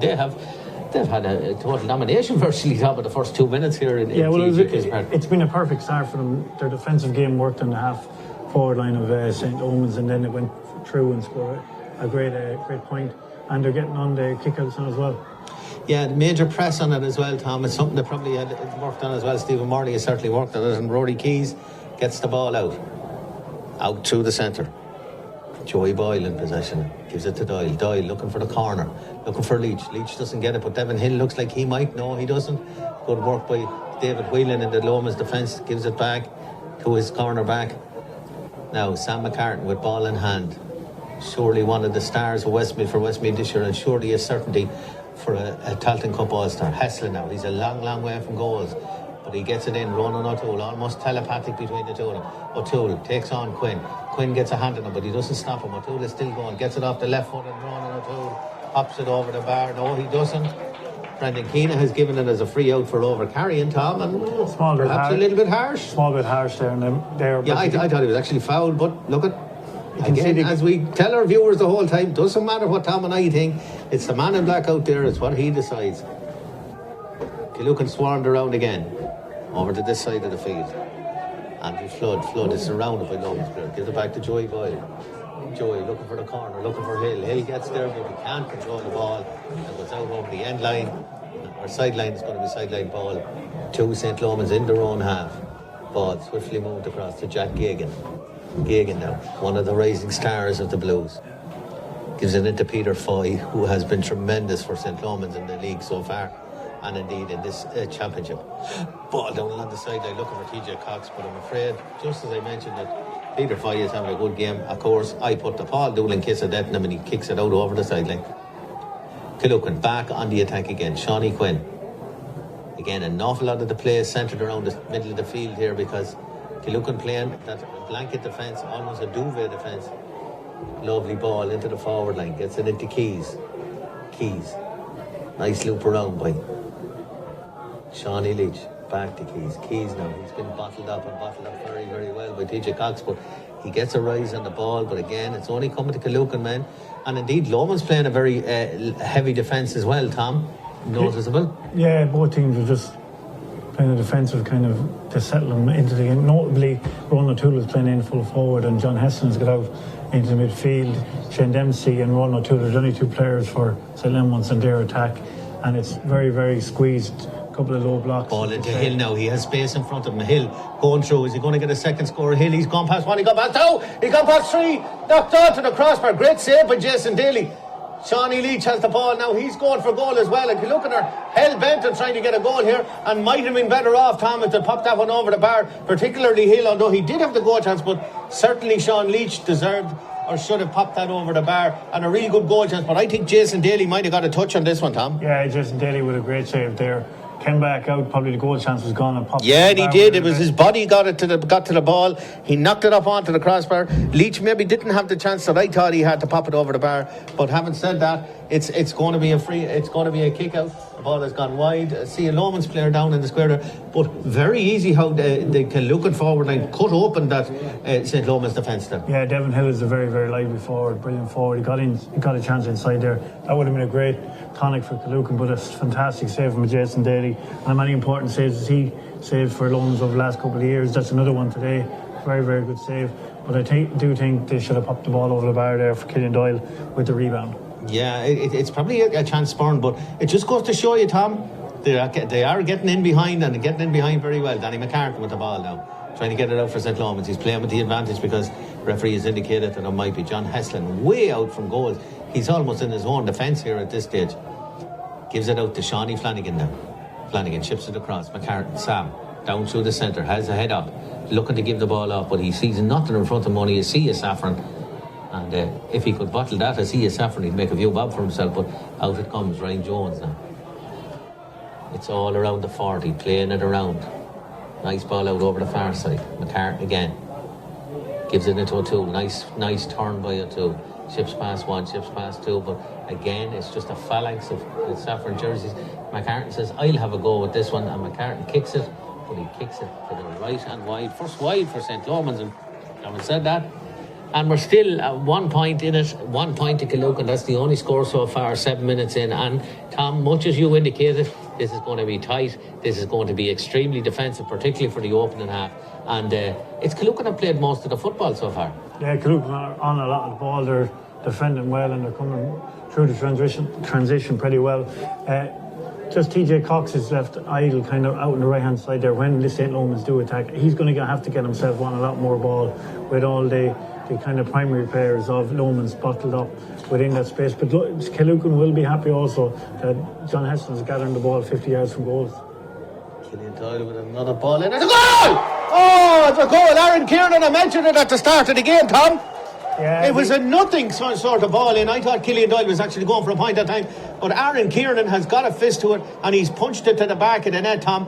And again, poor defending by St. Lomans, it must be said, but that was an opportunist strike from Aaron Kieran. Killian Doyle gets a lovely ball from Sean Leach over on the far side. Doyle, I think, was going for a point, but Kieran didn't give up on it. He ran in front of Jason Daly, and indeed, Jason Daly maybe should have come to meet that one, but it's a goal for Killucan, and what a start for the Saffrons. 1-1 to Killucan, no score to St. Lomans. We're 8 points in, and Tom, have we got the upset of all upsets on the cards here? Yeah, great start from Killucan there. That was kind of there is a win, remember, that was kind of a shot for a point. It just dropped short, but a fantastic hand in. And that will give confidence to Killucan now off the back of a fantastic win over Cormac Boyle now. He's a chance to kick another one. It's high, but it's hanging, and I'm afraid it's hanging to the right and wide. And a little bit of a snapshot there, Tom. A third wide for Killucan. And, you know, we said they dominated the early stage of this game, and signs on it 1-1 after 9 minutes here. And well worked that lead at the moment. Yeah, well worked the lead, but they're going to have to get it on the scoreboard now as well. 1-1 is not enough, obviously, against St. Lomans, but it's a good start and it's a good base platform to give them and they're doing well. David very, Whelan very is absolutely surrounded by players there, and eventually he turns over the ball. Peter Foy fouls it, and ball goes straight in. Another chance for Killucan now. Back on the attack again. Back out to Doyle. Doyle on the left foot this time. Kicks it low, but I'm afraid Jason Daly has his eye in it this time. And again, Tom, a chance spurned. Maybe it's that need for a killer forward. Some of the killer forwards that St. Lomans have, Killucan really need one like that. It's an advantage to St. Lomans here, but they come back on the attack. And Tom, they haven't really threatened up at the other end of the field at all. And the reason they haven't threatened is because they're very isolated up front at the moment. Sam McCartney now going through. Nice work by McCartney. He's gone past 3 already. Ships it on to Cox now. Cox uses his pace. Gets past 1, gets past 2. Cox, he's on his own now. Has he got a bit of room? He has. He's still going through TJ Cox. He's going to go for a goal. He does. He hits the foot of the post. Hits the foot of the post, but goes out wide. And you know, Tom, out of nothing there, TJ Cox just put on a bit of a sprint. Hasn't played a whole lot of football for them this season. But he put on a bit of a sprint there, completely went past, sided in through, and that's a really good chance that's been spurned by St. Lomans. But look at this, ball down the centre. What a kick out from David Bryan, straight into the arms of Joey Boyle. Cormac Boyle, I beg your pardon. Sean Leach now, on the right foot. Leach trying to get around it, looks like he's fouled, and the reason it looks like he's fouled is because he is fouled. And this fella has potential, Tom. We've watched him at underage level. We've noticed him over the years. He's named at number 8, but he's not playing there. He's playing almost as a corner forward. But what a kick out from David Bryan. He must have kicked it 70 yards into the arms of Cormac Boyle there. And there wasn't a Lomans player within 10 to 15 yards of him. Yeah, and Killucan has shown no fear even with that. Well, they got there. He took on his man and drew the foul there. They're not settling for anything. They're attacking, going for every score with St. Lomans, and this is a great opportunity now. Devin Hill with a chance now. We'll know Devin because you'll see those glowing orange boots there at this stage. Devin Hill has a chance now to put another one on the board, but that one's gone way across the goals. And again, Tom, I hope that it doesn't come back to haunt him, because that's another glorious opportunity spurned by Killucan. Really, really good chance there. Yeah, it's a fantastic start from Killucan, but they need to keep the scoreboard ticking now and get reward for their just dominance on the game so far. But 1-1 is still not going to be enough early stages into this game.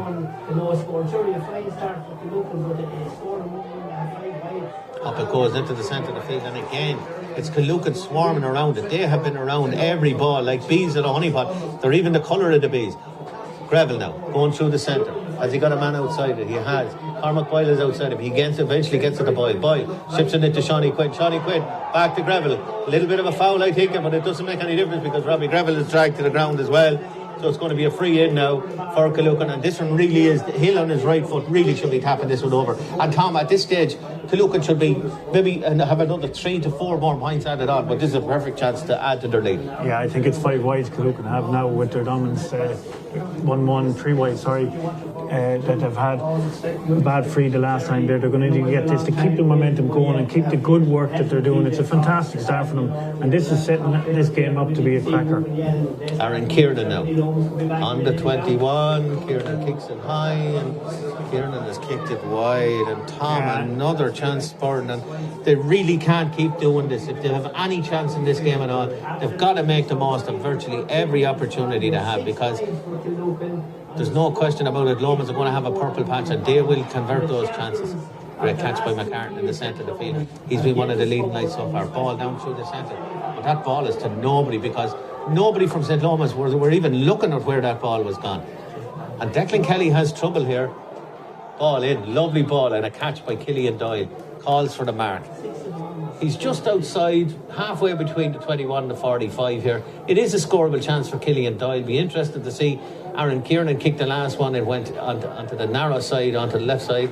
Killian Doyle decides he's going to try and kick it and pull it in across the other side. And it's a 6th wide. We're 13 minutes into the game. Killucan leading by 1-1, and they've kicked 6 wides. And St. Lomans, Tom, have just not turned up for this opening quarter.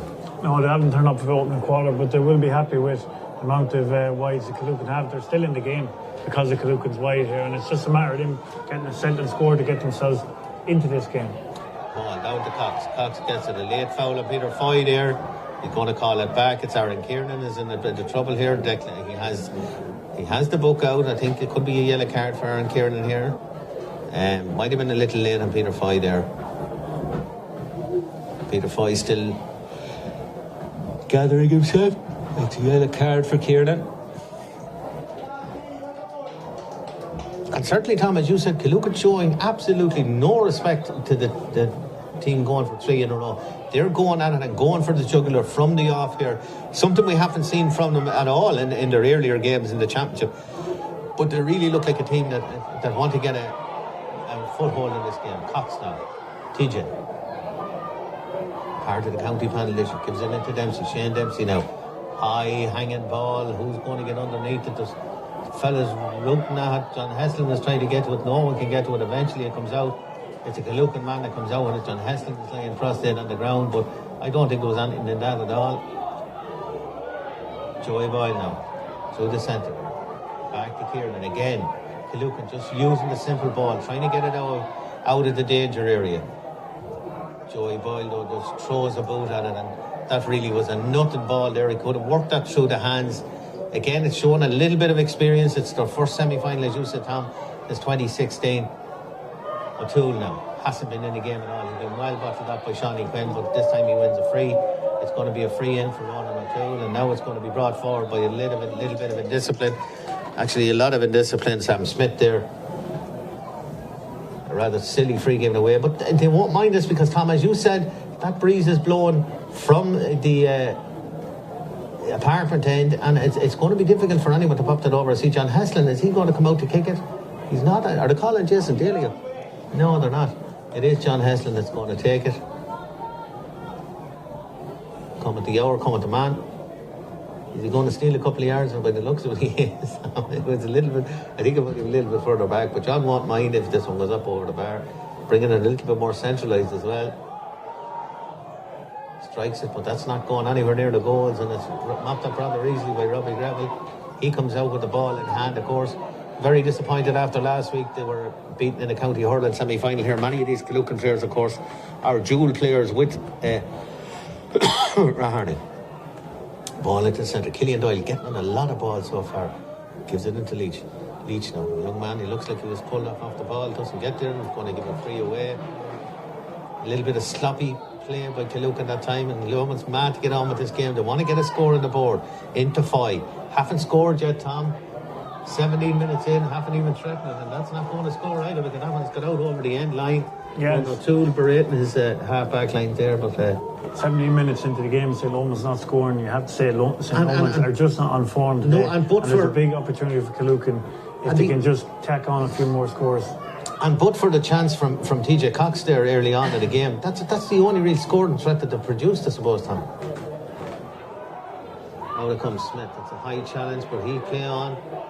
He's a hardy buck, this fella. He really has potential, in my opinion, this Sam Smith. Really, really like him. Joey Boyle now, he's surrounded. But he gets the ball away, gets it back to Greville. And nice work by Killucan. No panic in the play at all. Using the ball nicely. Creating the spaces. Rory Keys has been on an awful lot of ball here. Playing almost as a third midfielder for Stephen Morley's men. Shawnee Quinn now. Quinn looks up. Tries to see if there's anyone in the forward line. Tries to get it to Kieran. Kieran, it's indeed it's Shawnee Quinn or Sean Leach. It's knocked over the end line by Jack Gagan. There's a little bit of after the ball here. Looking for somebody. Brendan Keenan is looking for somebody here. It's Sam McCartan. Not quite sure what Sam McCartan has gone into the book for, but Brendan Keenan has definitely noticed something, and it looks like Sam McCartan is going to get a yellow card here, Tom. I actually didn't see that happen there. It's a yellow card to Sam McCartan. Totally unknown to us, Tom. I don't think you've seen it either, did you? No, it seemed to be that it was just maybe an off-the-ball incident and that Brendan Keenan picked up on. Into Hill. Leach, of course, part of the Killucan minor team that won the minor championship last season. Their first, I think. Yeah, that's a great ball in. Andrew Flood is bearing down on goal, and Andrew Flood, the corner back, has come the whole way up to slot over a beautiful point. And if the forwards can't do it, Tom, leave it to the backs. Yeah, that was a very, very good score. You could nearly say. Oh, and we're in trouble again. Sean Leach is coming through. Has he got a man? Oh, and he drives it just. A wasted talent. Devin Hill is still in possession. It's not gone out. Devin Hill is trying to get it back across the goal. Back to Killian Doyle. And Killian Doyle strikes it. It's gone over the bar. But again, a goal chance. A very poor clearance by Jason Daly that time. And that could have went absolutely anywhere. And it's It's panic stations here in the Lomans benches. A load of fellas warming up. I see Foley or Indy warming up. I see Paddy Dowdle warming up. And Declan Kelly is in big trouble here. We're only 20 minutes into the game, 19 and a half minutes in. 1-3 to Killucan. St. Lomans have not raised the score. They've not raised the flag at all. And in truth, Tom, they haven't even threatened one. No, and as I said earlier, Killucan would have been delighted to see John Heston 50 yards from goals. He's now gone back inside in full forward. Now, and they've have a little bit more of a half forward on now. We should also say to our viewers that there is a very, very strong breeze blowing into that apartment block end. John Heston is dispossessed there. And it's going to be a free out. And again, Tom, noticeable, as soon as the Lomans danger players get on the ball, there's a swarm. They're around them like bees around a honeypot. Ball over the far side. Rory Keys, he has gotten a mountain of balls so far into Devon Hill. Named at 13, but he's playing way out the field. Lovely catch by Leach. Leach gives it into Killian Doyle. Killian is a long way out. Is he going to have a pop? He is. Strikes it off the right foot. Who's underneath it? 3 or 4 lads underneath it, but I'm afraid it's gone out on the end line. It's not wide. I thought it was a 45. I thought it came off the Lomans man boot. I thought it was Jerry Graham actually got a toe to that, but perhaps it was wide before it went out over the end line.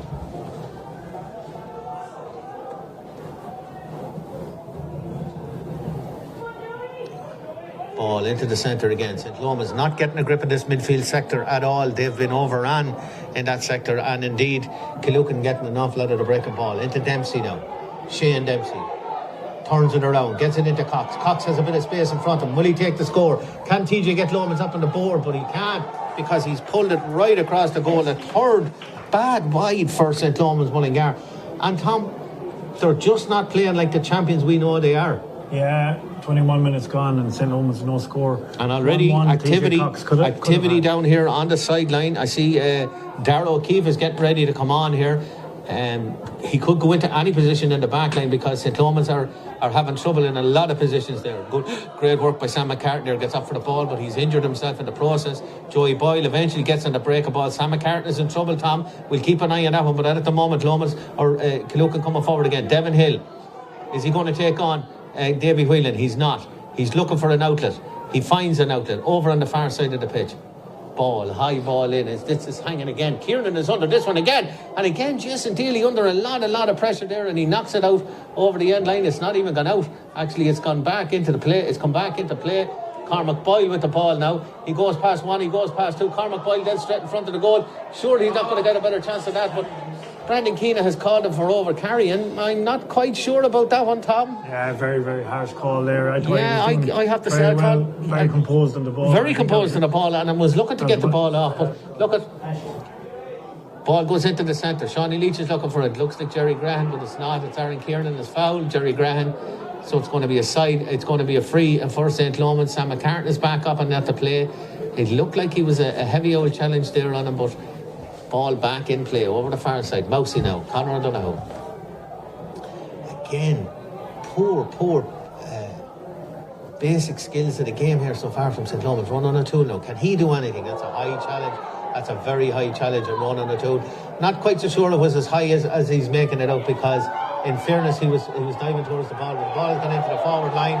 It's going to be a free in, and Killucan are arguing it. I think it was, Tom. Yeah, have a look back at it, but I think it looked like he was all over him. He was on his back virtually from the ball going in. The Ronan O'Toole one, it was a high challenge, but yeah, but I think John Heston, he played well for the free. He used all of his strength to kind of hold off to the defender and draw the foul.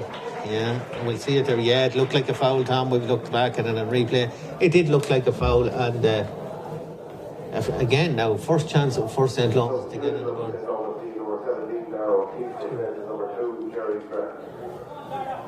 And a substitution already. Jerry Graham has gone off. 23 minutes gone here in the game, and Jerry Graham has gone off to be replaced by Darragh O'Keefe. They're going to try and shore up that back line because they've been overrun so far at the moment. And John Heslin has popped over the first score for St. Lomans.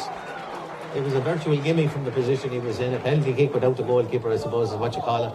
But that's the first score for the Blues from St. Lomans after 24 minutes, Tom. When have we last said that St. Lomans get their first score after 24 minutes? And indeed, probably one of their only chances in that 24 minutes. Ball down the centre again. It's Killucan. They're gathering up all that breaking ball. Out it comes over to the far side. Gary Greville now. Two Greville brothers, of course, playing the twins are on the team. The two Doyles are there as well, but Kieran is not starting. Ball into the centre, looking for Hill. Hill can't get there. That's good work by the St. Lomans defence. They've got their act together a small bit there, and they swarmed around it. Sam McCartan now down through the centre of the field, looking for Cox. Finds Cox. Cox in a bit of space here. He has the head up. He's looking for someone to lay it off. Can't see anyone. He pulls it back across. That's a super ball into Heslin. Heslin turns off the left foot, and Heslin pops it up and over the bar. And that's a super score, Tom. And it's what Killucan are lacking, Tom. 4 passes and the ball is over the bar. And you can't, form is temporary, but class is permanent. And that was just looked up, caught the ball, swung around, and straight over the bar. Yeah, that was pass of the season there from TJ Cox. It was 6 and or 8 Killucan lads around John Heslin. A pinpoint accuracy, and what a score then. And if there has been one shining light for St. Lomans in this poor patch that they've had over the first 25 minutes, it has been Cox. I think Cox has got on a lot of possession. He's been the go-to man for an awful lot of stuff here. Ball over the far side. Danny McCartan now. Back into Heslin again. Sam Smith is having trouble. Heslin swings off the left foot this time, but this time I'm afraid it's gone to the right of the post there. I see John Mulligan down at post there.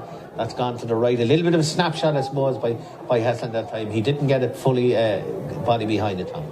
Yeah, but one thing we can see from Declan Kelly, even from last year's county final, is he won't panic. St. Lomans won't panic. They'll edge their way back. They don't do panic.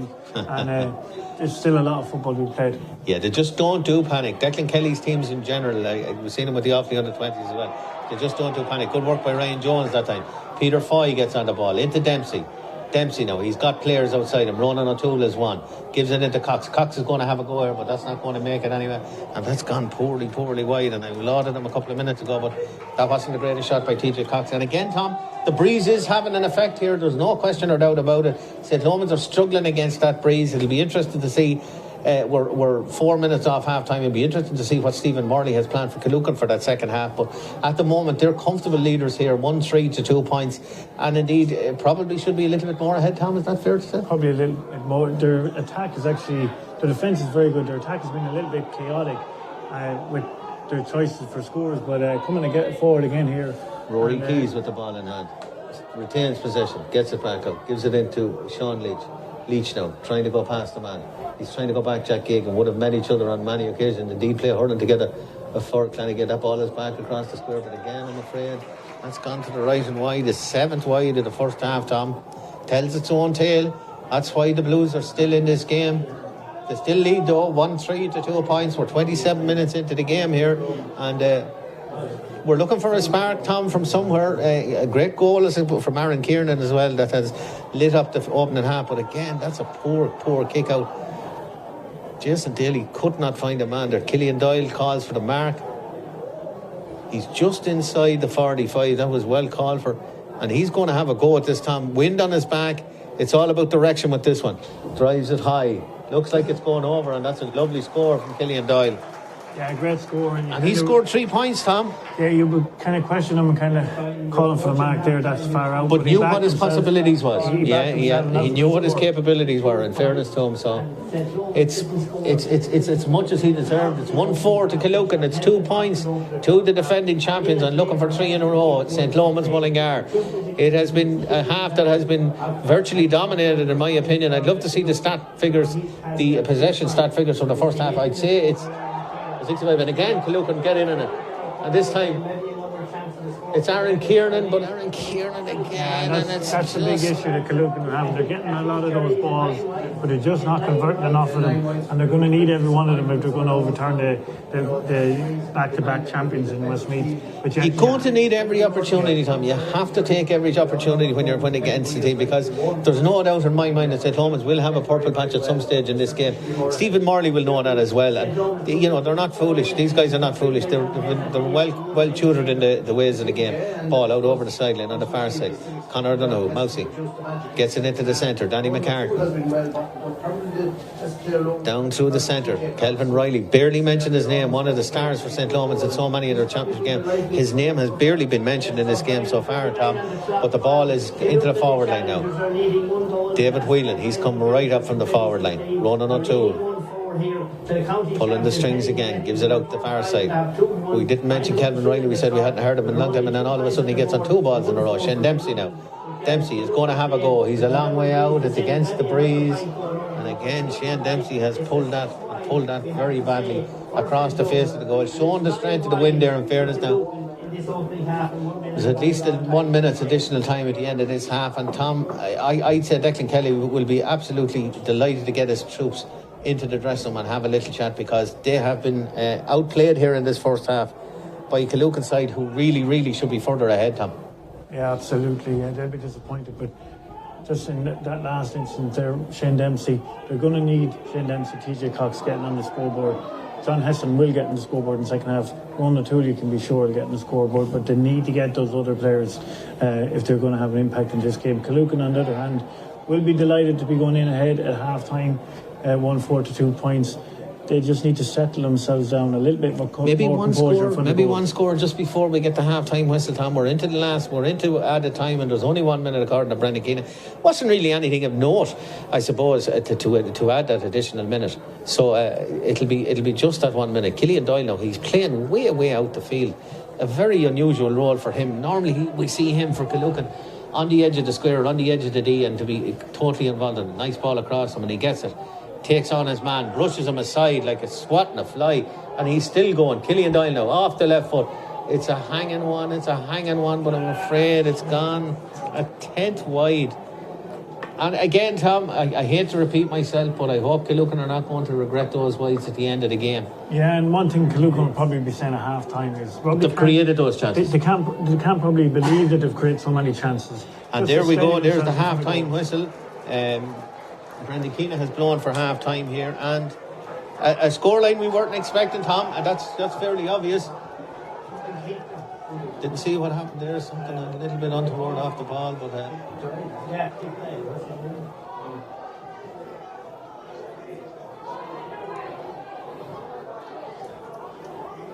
so a little bit of re-rog is Rula Boolia here. I'm not quite sure what happened there. A little lot of we've seen the top. We've seen what their annoyance is for. The Lomans and Peter Foy is after getting a yellow card, and that's under the direction, I think, of the linesman. I think the linesman might have spotted that one, and I think he's a little bit lucky that it's only yellow, to be quite honest with you. But yeah, and it was a good decision from the county board to bring in one team goes in first and the second team goes in. Yeah, we've seen too many nonsensical. But look, after discussing the first half, Tom, and it's a first half that has been dominated by the Saffrons. Let's be honest about that. 1-4 to 2 point lead, and good value for that lead, and possibly, as we've said, probably should be more ahead. Yeah, we said beforehand, Paul, that Killucan are going to have to be at their best, and maybe St. Lomans off their game a small bit. There was the goal chance for Killian Doyle there. That's what's happened in the first half. They probably can't believe that they're getting on so much ball up in the forward line, so many chances. They just need to settle themselves, a little bit of composure in front of goals, and there would have been a couple of more scores ahead. But you have to be very, very impressed with the way Killucan have set up in the first half, with the defensiveness and the transition into attack. Just that maybe 1 or 2 scores letting them down. On the other hand, St. Lomans don't have a half forward line at the moment, and for the first 20 minutes of the game, John Heston has played maybe in midfield 40-50 yards from goal. Yeah. We didn't want that. They don't want that. They need to get a half forward line structure and try get Shane Dempsey on the ball a little bit more. TJ Cox has missed, in my eyes, 1-2 in the first half there, but he's been lively and fresh. Get him on the ball. He's been probably the most exciting of those St. Lomans forwards. Anyway, Tom, we're going to take a little break here. It's half time here in TEG Cusick Park in the Shane Murtagh Senior Football Championship semi-final. It's Killucan 1-4. It's St. Lomans Mullingar 2 points. We'll be back with you after a few notes from our advertisers. So do stay with us, ladies and gentlemen. Perhaps one of the shocks of the year on the cards. TEG, proud sponsors of TEG Cusick Park, serving aviation, biopharmaceuticals and medical industries across the globe. TEG has been to the fore in the fight against COVID-19 with our customers and partners. A local business employing local people. Visit teg.com/careers to learn more. Wishing all our GAA patrons a safe passage through the championship.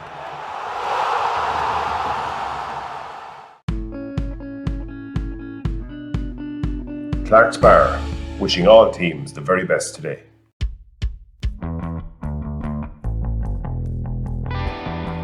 Rytech, proud sponsor of the Westmeath Intermediate Football Championship.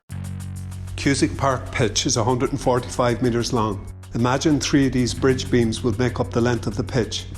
Now transport 30 of them from Harney to Kildare. A challenge overcome by a great team with the support of a great community. My name is Pat Barrett, Project Manager, Shamer to Precast.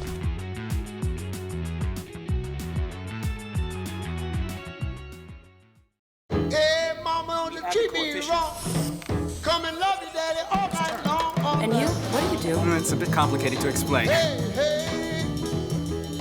know, I still didn't get exactly what your job is.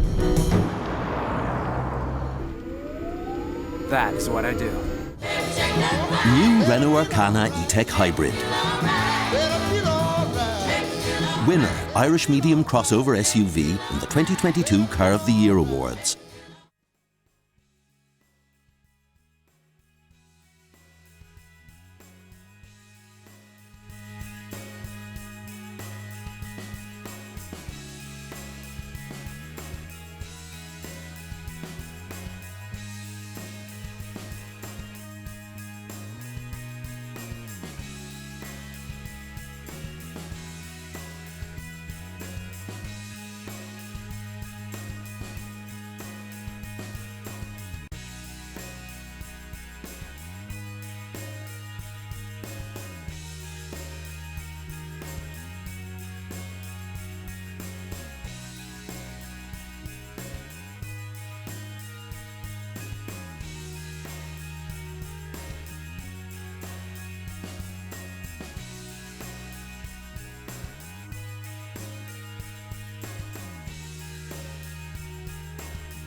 Yeah, we're back here in TEG Cusick Park. Just took a little break there. We're nearly in shock, I suppose, after that first half.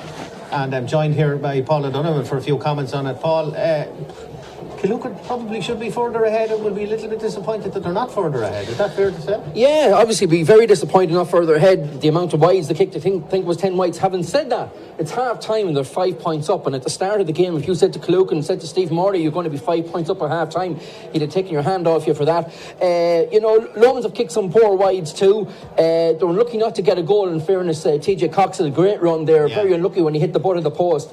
Is the breeze having an effect, Paul? Yeah, I think the way we're looking, I think the breeze is going from right to left. I think Killucan had that breeze in the first half. That's the way I see it down on the pitch. Certainly see the flags down here in front of us. It's a swirling breeze, and it's been proven in the first game as well. It was very hard to convert frees for both teams. It's a swirling breeze, and that's why Lomans have missed so many at the other end as well. A lot of the balls have drifted across this side of the post, and it's difficult. But Lomans up against it here now in the second half. We'll probably see the introduction of Folalar India at some stage anyway to add some impetus into the attack. I'm not sure. I wouldn't think so yet. They've made a sub there in the backs already, but it's around midfield and pushing on in the forwards where Lomans' problems are. Gary Gravel's done an absolutely brilliant job marking John Heslin there on the edge of the square in the first 20 minutes. The swap then, and Sam Smith went back on Heslin. Heslin got a few balls off Smith, so it's a very evenly poised here for the second half. The champions are in real trouble here, and Declan Kelly will be under real pressure. They're only after going into the dressing room there, the Lomans manager, Declan Kelly, and the backroom team. They've been discussing the problems there, what they see in the first half, and how they're going to sort them out.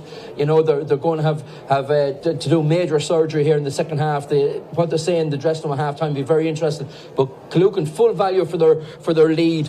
Devon Hill causing problems, excellent player. Sean Leach, quality again. We'll see more Leach in the second half. They can do even better. And of course, we haven't even mentioned the Doyles and Killian playing excellent as well. Their plan was to drop the ball in from 40 metres out into the square. That's how they got the goal. Aaron Kieran got in ahead of Jason Daly. Well finished goal. They dropped a few more balls in, caused problems, but Lomans have kind of they've snuffed that out now. They've got some extra men back in around the square.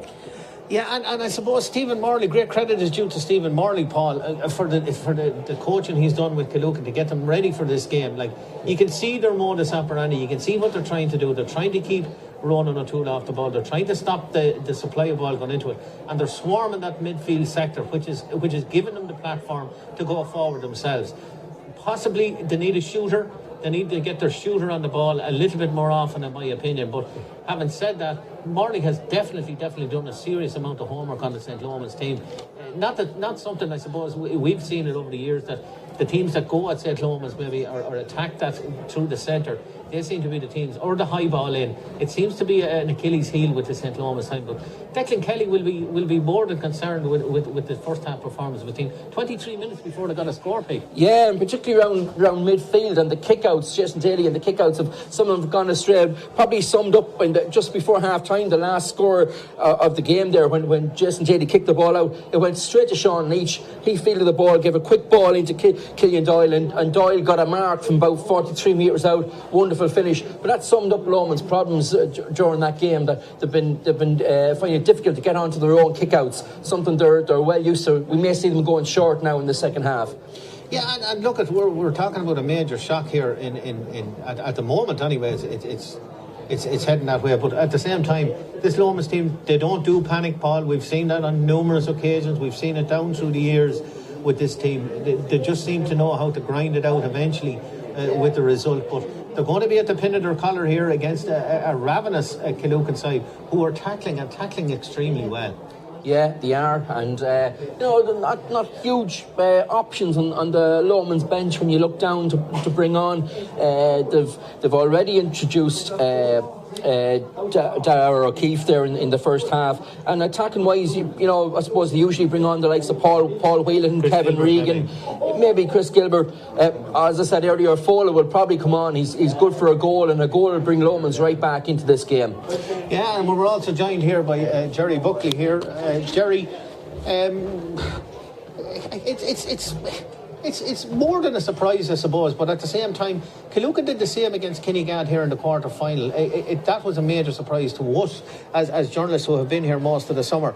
But at the same time, they've been good value. They're good value for their 5-point lead, and as we've said, possibly it should be a little bit more. Is that fair to say? It's very fair to say, and it's a big surprise to me. I have to say, and I'll always admit when I'm wrong. I had said to a couple of people before the game, I hope this is competitive. So it's more than competitive. The shock is on here, and I think the bookies' spread bet was 7 points, and if you had a few pound on that, you'd be feeling nice and cosy at this stage, because Killucan are 5 up, and it'd mean Lomans turning that around by 12 points or more. So yeah, Killucan have impressed me greatly. They've absolutely ripped into Lomans. They've shown no respect for their position as 3 in a row chasers. Absolutely. And they very much impressed me, and they've got their markups right, as both of you saying, both Pauls are saying, and Tom, they've got their markups right. John Heslin, one great point from play, otherwise fairly anonymous. Ronan O'Toole, relatively anonymous, although I felt maybe the point he got early on, I thought it might have been harsh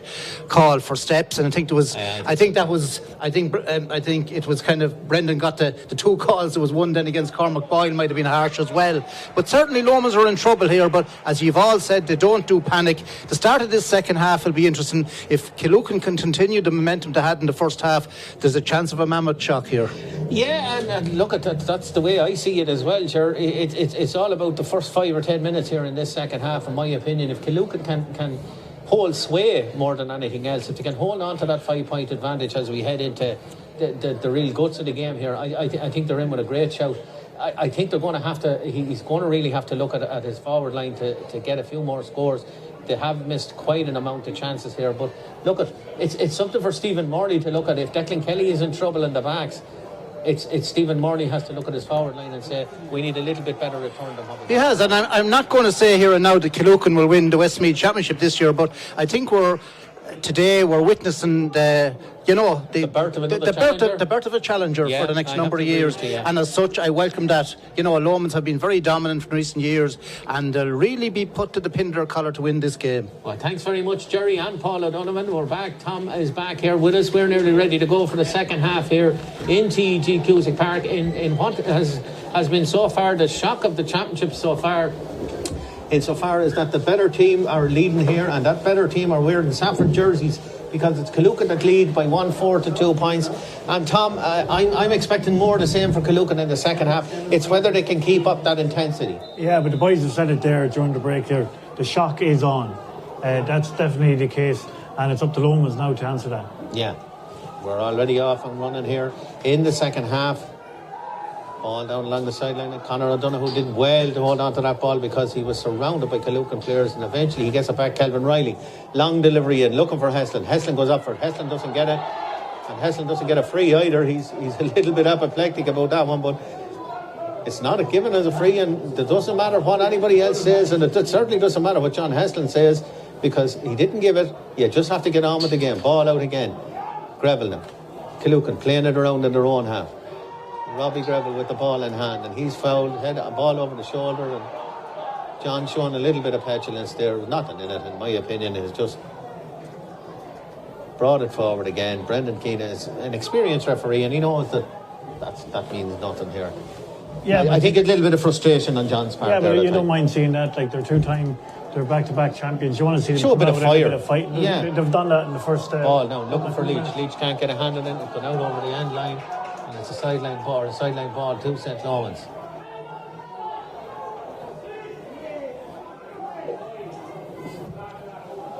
Ball over the far side, over to Peter Foy. He's in a lot of space here. Foy kicks it straight down into the corner, into TJ Cox now. Cox, he's been one of the shining lights, in my opinion, for St. Lomans. A little bit unlucky with a goal chance. Hit the butt of the post. Ball into the forward line. Foy has made a great run forward. Knocks it back across the square, but knocks it back in front of nobody, because there was nobody waiting for it, and John is still arguing around the edge of the square, as John inevitably does. But I'm not quite sure that there was anything in that whatsoever. Killucan have defended very well. Devin Hill now, he's named at number 13, but he's back in his own 14-yard line. Killucan fighting hard. Good work by St. Lomans this time. That's a better press by the Blues. Far better press by the Blues. Ball goes to the ground, and eventually they turn it over. And Tom, you can see the difference in intensity with St. Lomans directly from the start of this game. Davy Whelan hits the ball in hand, but it's going back. Both sides are using physicality as a key, especially John Heston. That's a good battle between John Heston and Sam Smith there in the inside back line there. But it's heating up. There's a lot of tension. That's what you want. It's a semi-final, Tom. And as I said, St. Lomans are back-to-back champions. They're not going to go down too easy. No, and that's what you want. You need a bit of intensity in the game. It's been overdue for St. Lomans in particular. They have been very lackadaisical in this opening half. But the chance now for John Heslin to cut the deficit to 4 points here. He's very tight to the corner. He strikes it off the right foot. It's high. And what a score. Beautiful score from John Heslin. Really, really tight there. That's gone over the bar. Yeah, I think he was around that angle. Only score, Tom. Only score for St. Lomans. It's interesting to note as well. He's the only man that has scored for the Blues. Yeah, but as I was saying, it was around that angle position a couple of years ago against Turris Pass. Against Turris Pass. Will we ever forget it, Tom? Great man for the one of the greatest scores I've ever seen, I have to say. Ball down to this side of the field. Conor O'Donoghue, he's very close to the sideline there. Does well to ship it back to Flanagan. Gives it to Kelvin Riley. Kelvin Riley tackled high. He continues on though. It'll take more than that to knock Riley off the ball. Over to the far side. Davy Whelan with the ball in hand. Again, Killucan playing with a very defensive system here. Back through the centre, back to Riley. He's getting on a lot of more ball here. Looking for Heslin once more, but again, that's cut out. And the ball is just not going into the hands of John Heslin. Over on the far side, Killian Doyle with it. Devin Hill. Hill gets it back in.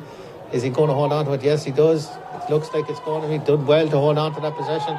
Ball still on the ground and it's given away for an over carrying. I don't think he actually had the ball in his hand that time, so I'm not quite sure what that free was given for, but given it is, and it's going to be a sideline ball. Sam McCartan stands over it on the far side of the pitch there, gives it back to David Whelan. Sean Flanagan now back to Whelan. Whelan playing a far more forward role this second half. Peter Foy as well, he's going to come into this play. Foul on Foy, and it was a foul, and Killucan are arguing the toss here. They'll be better off trying to defend this. That was certainly a foul. It was into the side. It wasn't shoulder to shoulder. Peter Foy has been excellent so far for St. Lomans as well. Perhaps hasn't got enough ball, in my opinion. Ball into the corner. McCartan still retains possession. No, he doesn't. That's good work by it. But he gets it back. Great work by McCartan, but he shoved out over the sideline, and it's gone wide. 7th wide. We've talked about 10 wides for Killucan, Tom, but that's a 7th wide for St. Lomans. Maybe not of the variety that Killucan have kicked them wide, but 7 wides for the defending champions is not a good return either. Yes, but notable. A lot of the Lomans guys at half time would have decided to bite down a little bit more in the gum shield in the second half there and come out fighting, and have done that. They're showing a little bit of their physical strength. They're beginning to dominate now. Can they convert that on the scoreboard? Ball down the centre again. Goes through a lot of players and eventually it comes back to Foy. He's got on a lot of possession early in the second half. Short ball in. Who's he looking for? He's looking for Ronan O'Toole, but again it doesn't go to hand. And again it's Killucan to come back out with the ball. They're getting it hard to get it out of that defence though, Tom. You're right. Lomans have put the shoulder to the wheel and they've defended a little bit more strenuously in this second half. They've definitely in the forward line. The forwards are attacking the ball a little bit more. Killian Doyle now looks into the forward, looking for Kieran. Kieran gets it. Kieran has a man inside him, doesn't play it though, unfortunately. Eventually it goes in to Cormac Boyle now. Cormac Boyle bearing down on goal. Can he get past the phalanx of defenders here? He can't. He's defended. Good work though. He gets it back out to Kieran now. Kieran off the right foot. Is it going to sneak in the post? It is. That's a lovely score from Aaron Kieran. We did mention that at the start of the game, Tom. He scored 1-1 and that's a really good score. That's a good score. And slightly gets to run a play at the moment as well, because Killucan are caught a little bit up the field now, unfortunately. A lot of players had ploughed forward at time and it comes into O'Toole. Run on O'Toole with ball in hand. Into the forward line again. Rather easily dispossessed, but this time Heslin is fouled and it's going to be a free in on the edge of the D here. Gary Greville is fouled at this time. Free. Sam Smith did everything right, but just held on to him an extra little bit just when the comeback came there, and it's another opportunity now for St. Lomans. But on the other hand, there the previous score there, great work from Cormac Boyle there to hold up the ball and get back to under serious pressure. Yeah, under serious pressure, and it was a great score. And Killucan still lead 1-5 to Killucan, 3 points. Chance for St. Lomans now to narrow that to a 4-point game here. Heslin, the only score so far for the Mullingar team. He's dead straight in front of the goals. It really should be bread and butter for a player of his calibre. John strikes it off the right, strikes it high, and strikes it handsomely over the bar. And he remains the only scorer for St. Lomans. Three of them coming from dead balls as well, Tom, but it's a 4-point for St. Lomans. Killucan still lead 1-5. That's 8 points. We're 7 minutes into the second half here. And still, Tom, this game is really, really in the melting pot here, with Killucan probably the leaders on the field at the moment, and nobody wanted to go for that ball. They all ran out under the ball. Maybe it's the glare of the sunlight there. There isn't a heavy sun there. The glare of the sunlight seemed to affect everybody there, because the ball went nowhere, and it's Ryan Jones is going to go into the book here, I think, as well. Yeah, I think Ryan is a little bit unfortunate there. He was kind of caught between two minds whether to go for the ball, or the sun was in his eyes, or leave it to somebody else there. Yeah, but, another yellow card for St. Lomans. That's the third yellow card that I make it anyway. Peter Foy got one, Ryan Jones got one, and Sam McCartan on the yellow card.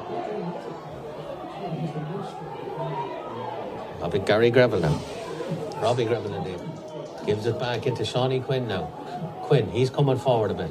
Gives it into Keys. Keys has been excellent so far. Eventually, he has Joey on the shoulder. Joey Boyle now, looking for the corner. That's a lovely ball into Devin Hill. Hill now Is he going to get it onto the right foot? He's not. He's going to try and find Kieran Doyle. No, it was just a short pass. And again, showing that little bit of a nous, I suppose, Tom. That was a goal chance. If he'd have got through, there was nothing in front of him. And Killucan are going for the jugular here, Tom. They're not resting on their laurels from the first half. They're really going at this game. There's a very high challenge. Very high challenge from Gary Greville. It's a very high challenge.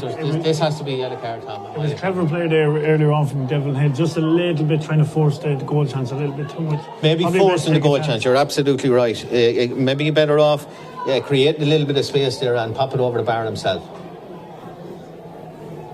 That's a yellow card for Gary Greville. I don't think he can complain with that one. It was certainly a yellow card. Play continues on here. Jack Gagan now gives it to Kelvin Riley. Kelvin Riley has definitely stepped up the last few minutes of the first half, and particularly in this second half. Lomans playing like a different team. Look at the centre of the field here. There's nothing in the centre of the field, only men in blue jerseys. Danny McCartan ships it on to Shawnee Flanagan. Flanagan gets it back. McCartan again. He's got the options. It's Ronan O'Toole. O'Toole, low ball into Heslin. Heslin gets his hands on it this time.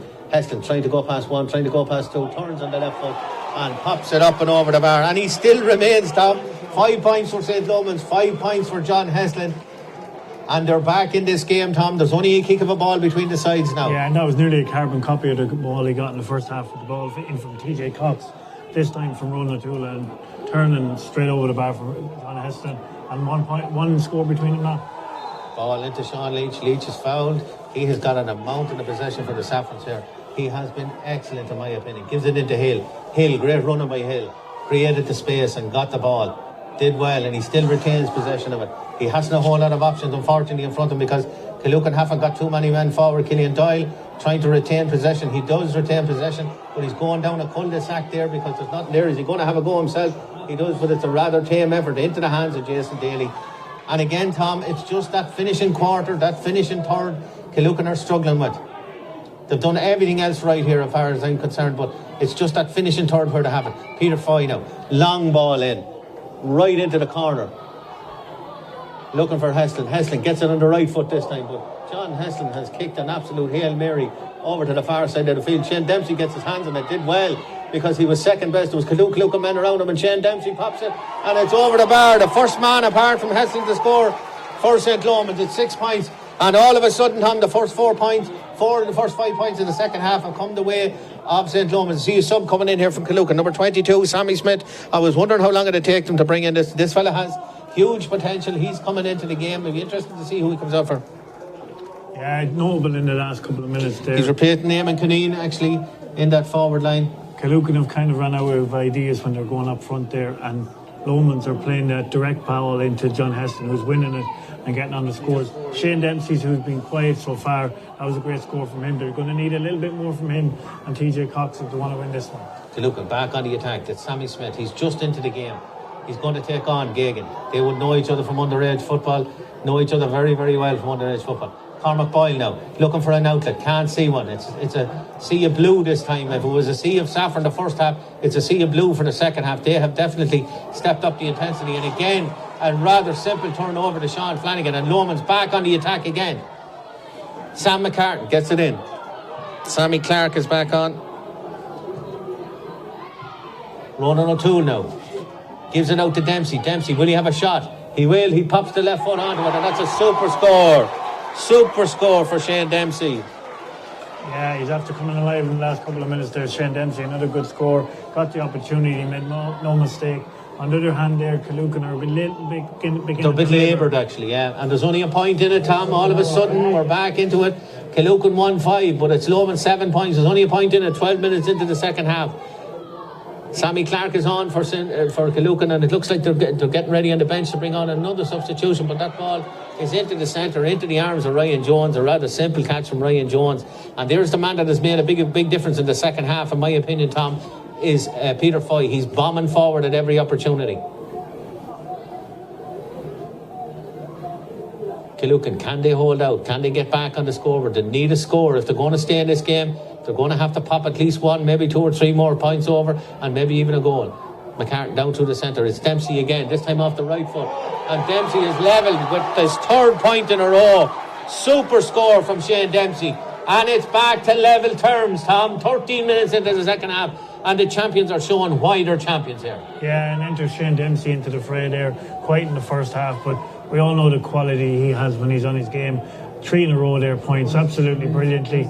That'll give him great confidence, it'll give St. Lomans great confidence, but the Saffrons, are beginning to wilt a small bit.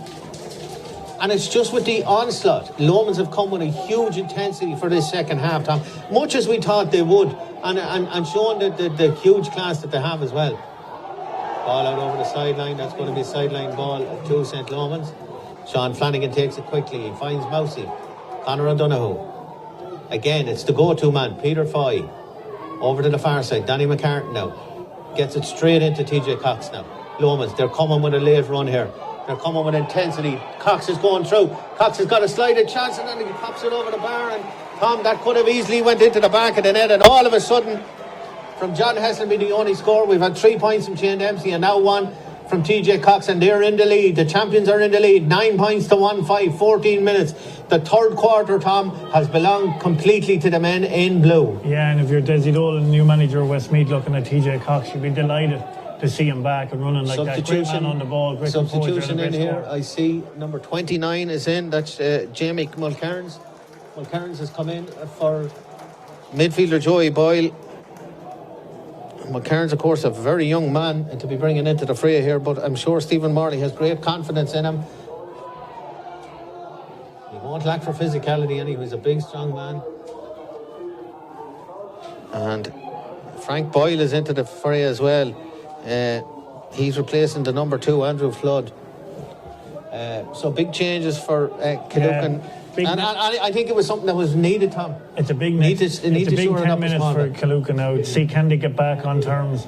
Just ride out this storm a small bit and get a little bit of their own composure back. They need the next score, Tom, in my opinion. The next score is vitally important here. Lomans have been dominant in the second half so far. Ball right down the centre from Davy Bryan. Trying to find a Killucan man. He doesn't, because it's Lomans are swarming out the ball. And all those balls that were losing in the first half, they're getting them in the second half. It's a lovely ball in. It's TJ Cox has a chance of a goal. Oh, Tom, you would have put your absolute shirt on TJ Cox. That was an absolutely brilliant move. Yeah, again, started by Peter Foy. And that really should have been in the back of the net. And it was game over if it was. Yeah, if there's one criticism of today, is he's shooting. He's got the chances. He should have maybe 2-3. Lovely move. Goals. TJ Cox was wide absolutely free, wide open. Couldn't have been any better of a chance for him. Rory Keys now gives it into the ageless Frank Boyle. Great to see him on the field. What a servant he has been for the Killucan club. Was there when they went up from intermediate to senior. Probably just hasn't got the full 60 minutes in the leg, but definitely what a substitution you can bring on. Joey Boyle now. Indeed it wasn't, it was Robbie Gravel. All into the centre. Killucan now. And it's St. Lomans now, Tom, amazingly, that have gone into that defensive shell. They've taken our lead. They weren't as tight in the first half. Mulcairns, his first touch of the ball. Into Cormac Boyle. Back to Leach. Nice work. Runs into traffic though. Good work by Ronan O'Toole there. If he can attack, he also is a decent defender as well. Shawnee Quinn. But Shawnee Quinn just hands it over. And again, it's just the simple things. It's just the simple things that are going astray for Killucan at the moment, Tom. Their last pass has just not been good enough, and St. Lomans are punishing them for it, as all good champions will, Tom. Yeah, but also Lomans' big men are after standing up in the last couple of minutes there. It's a big difference. Ronan O'Toole, TJ Cox, Shane Dempsey, John Heston, Sam McCartan, they're all after coming out firing. Peter Foy there, wing back. And it's the Lomans that we know and we've seen for the last couple of years. Which were absolutely, completely anonymous and missing in that first half, Tom, where they were totally overrun by Killucan. But it's amazing the turnaround. 7 points in the second half already, and have restricted Killucan to only one score in the second half. Jamie Mulcairns is caught for charging. I'm not quite sure of that one, Tom.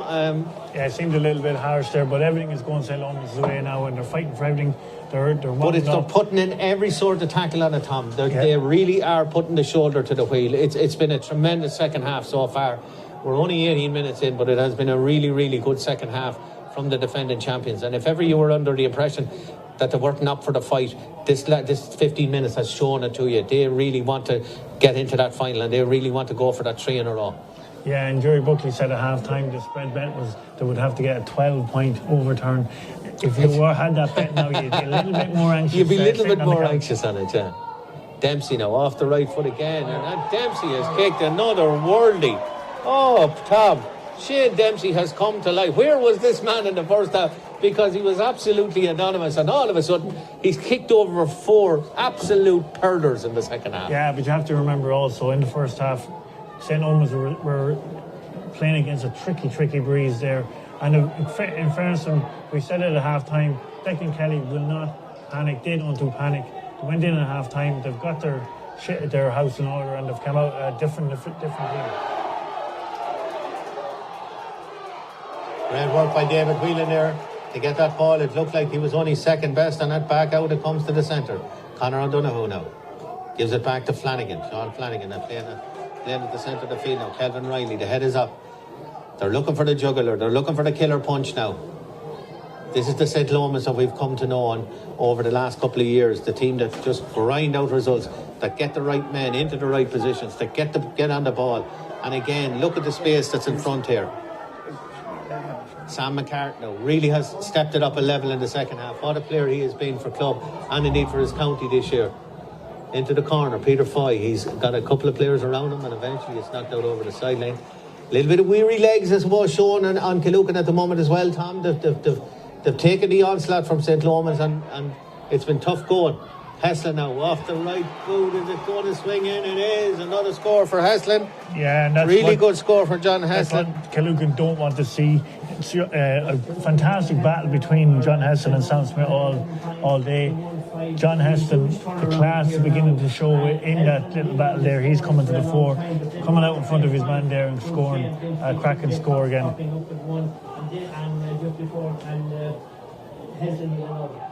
The crucial period was those 3 points in 3 minutes from Shane Dempsey, who was virtually anonymous. He scored 3 fantastic points. Killucan now need a score. They need to get back into this game, Tom.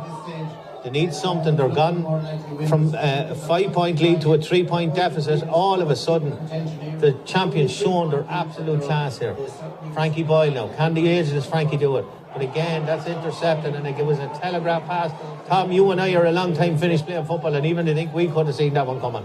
Yeah, it's just the half-forward line of Killucan. They're actually going into the same kind of pattern of play as St. Lomans did in the first half, where they've no half-forward line, and they're not kicking it in long enough into the inside forward line. They're having to carry it through, and they're giving bad passes, and they're being turned over by St. Lomans pretty easily. Flanagan now gets the ball out to the far side. Out to TJ Cox. TJ has a man running off his shoulder. Can he see him? He doesn't, but he retains possession. Does well to hold on to the ball. Cox now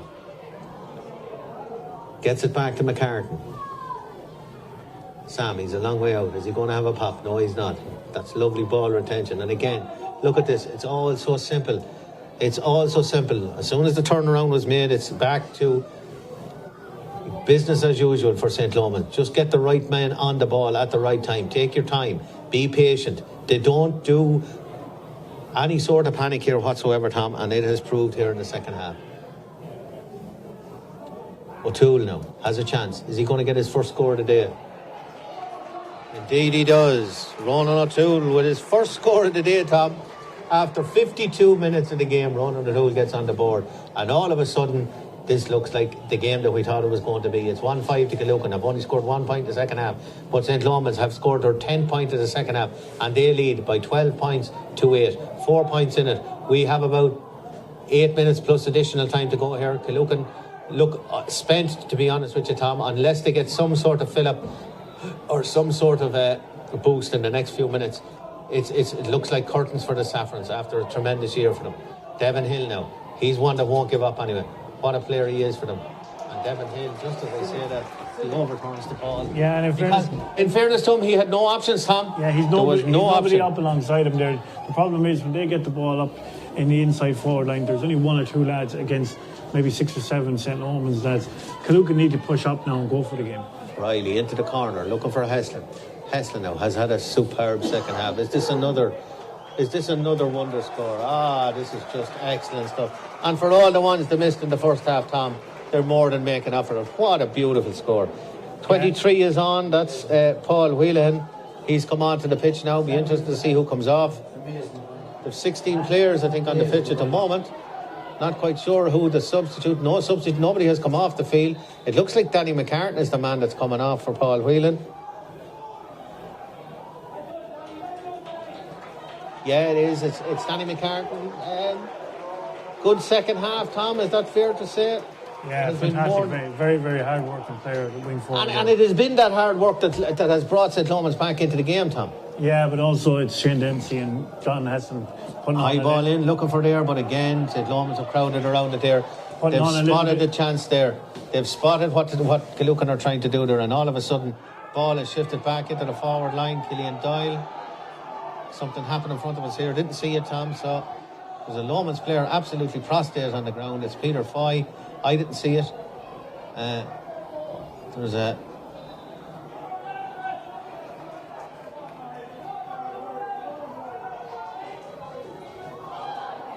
No, he's going back for the free, and Barry Kelly has the flag up here. Something must have happened here, Tom.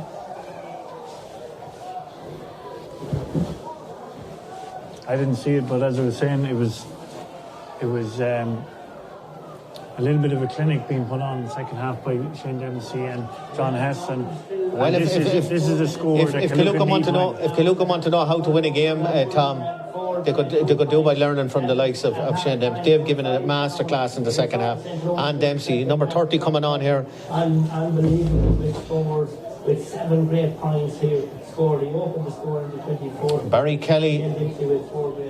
Kelly is talking to Brendan Keena here, and it looks like somebody is going to be in trouble here. At half time, I didn't see it, Tom. I don't think you did either. We were actually following the play, but there's definitely Killian Doyle is going into the book, and I don't think Killian Doyle is going to get it. It's a straight red card. A straight red card for Killian Doyle. And it's just gone from bad to worse from Killucan.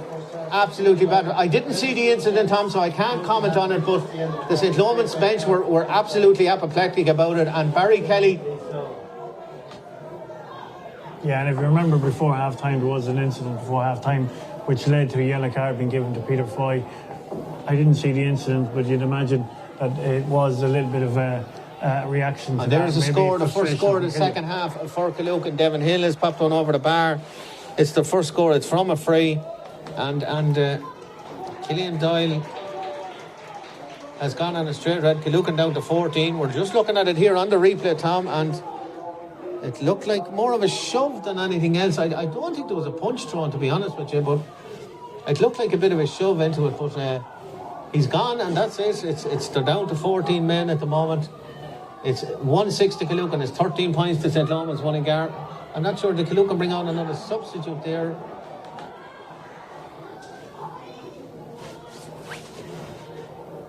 St. Lomans now, they just have to ride it out. 4 minutes plus whatever time that Brendan Keena adds on, but they have the extra man now. Conor O'Donoghue, he's up along the sideline here.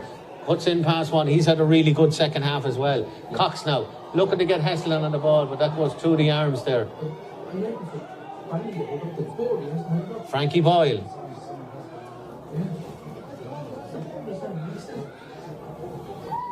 Killucan now, they need a goal, Tom. If they're going to get back into this game, they need a goal, they need it quick. I struggle to see where they're going to get it from. They have been very poor in front of the goal so far in the second half. Now they have put Aaron Kieran directly in front of the goal, so I presume it's going to be a high-hanging one that's going to be, if it's going to be anything at all.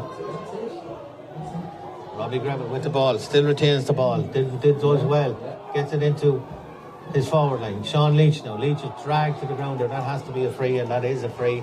A chance to narrow the score even more here, Tom. Yeah, and I know you mentioned that we need a goal, but a little bit more penetration like that going up front. Win a couple of frees, kick them over the bar and get yourself within striking distance of a goal. Then it's David Weir is 9 at the moment. David Weir is on as well for Killucan. He's replaced Gary Greville. Gary has given his absolute everything here today.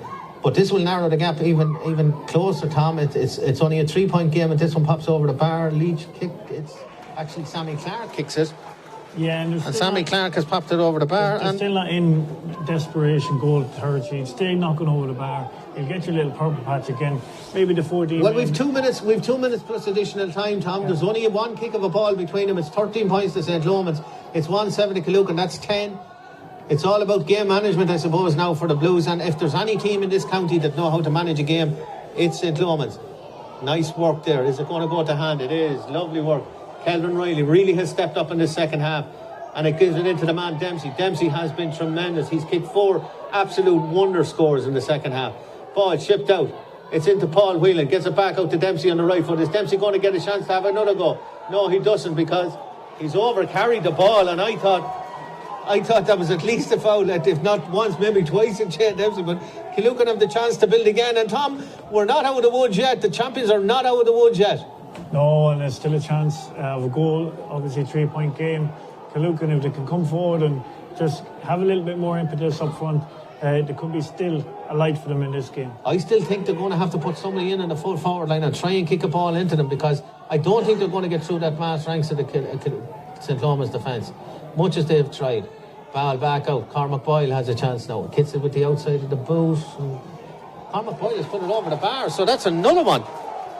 Yeah, that looked as if it was just in my time, but that's a really good score from Cormac Boyle. And all of a sudden, we're down to that very, very dangerous lead, Tom. 2 points, a very, very dangerous lead. 1-8 to Killucan, 13 points to St. Lomans Mullingar, with 29 and a half minutes played here in the second half. Be interesting to see what Brendan Keane is going to add on. But St. Lomans have rested on their laurels, and rested on their laurels a little bit too much, in my opinion, Tom.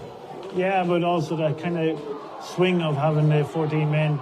In fairness to Killucan, they haven't given up there, and there's still every bit of good chance that they can get a little bit something out of this game.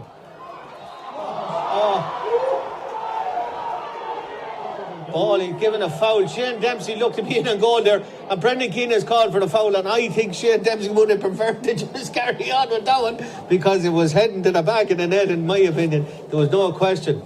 Yeah, it seems a strange But call. Brendan Keane did blow it. He blew it early. He blew it very, very early, in fairness to him, and John Heston will have a chance now, in my opinion, to put the insurance score over the bar. It'll mean 4 points. I see more activity here on the substitute bench for 3 minutes additional time to this one. It's Kevin Regan. There's 3 minutes, 2 points in it. This will put 3 in it, sorry, I beg your pardon.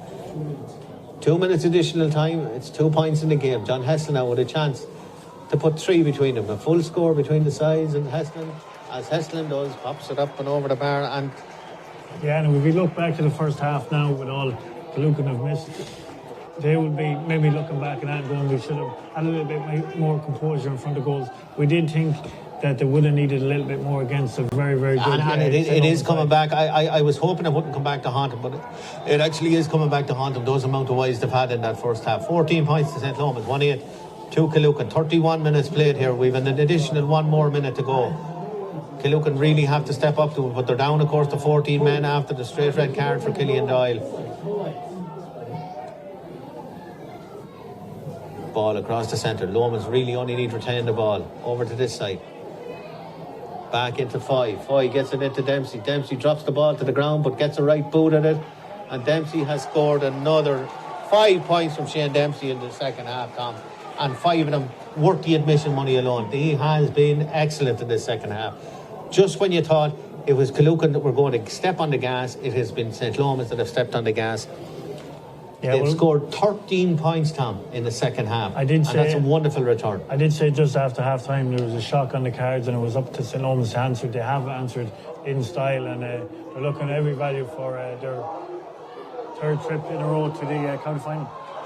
27 is on. Michael Doherty has come on for Luke Darby. Shawnee Quinn has a strike at goal. Has a chance. Probably had a man inside, but is going back for a free. Brendan Keane is calling it back for a free this time.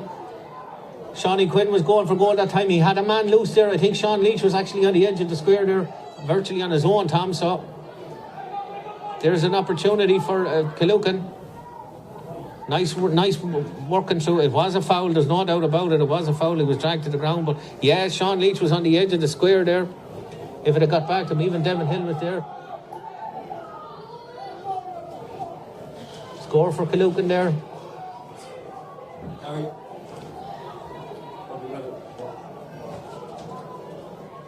Score for Killucan there, Robbie Greville. Corner free, and there it goes. It's not enough though, unfortunately, because there's the final whistle. It was the last defiant act from Killucan. St. Lomans Mullingar are back into another county final. 15 points to 1-9 to Killucan. And Tom, brave and all as the Killucan challenge was, they just couldn't sustain it. And 13 points in the second half.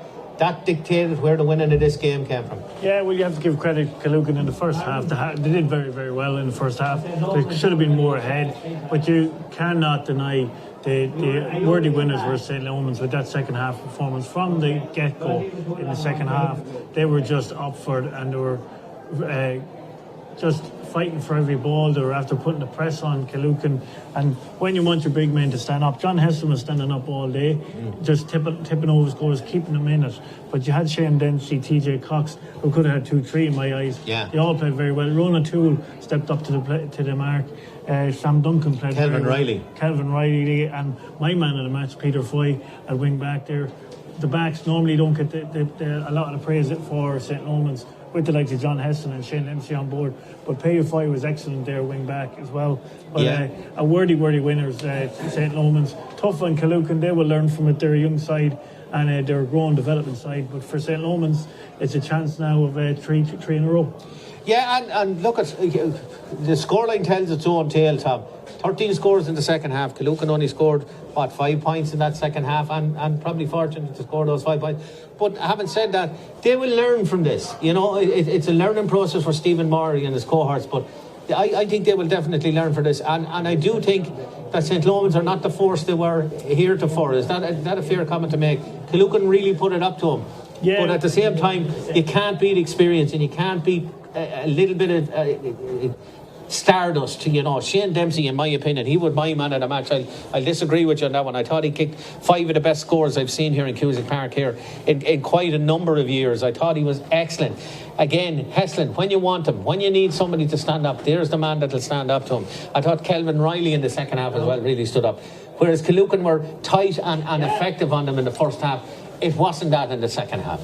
Yeah, and you say about St. Lomans kind of weaning a little bit. It's going to take a good team to beat St. Lomans in this year's championship in order to make a shock and stop their 3 in a row. St. Lomans have a lot of very, very good quality players, a lot of very balanced, good IQ footballers that don't panic in situations. They just weed themselves into the game. If there's a negative on them, the first 20, not scoring for 20 minutes of the first half there, I'm not sure they're going to get away with that.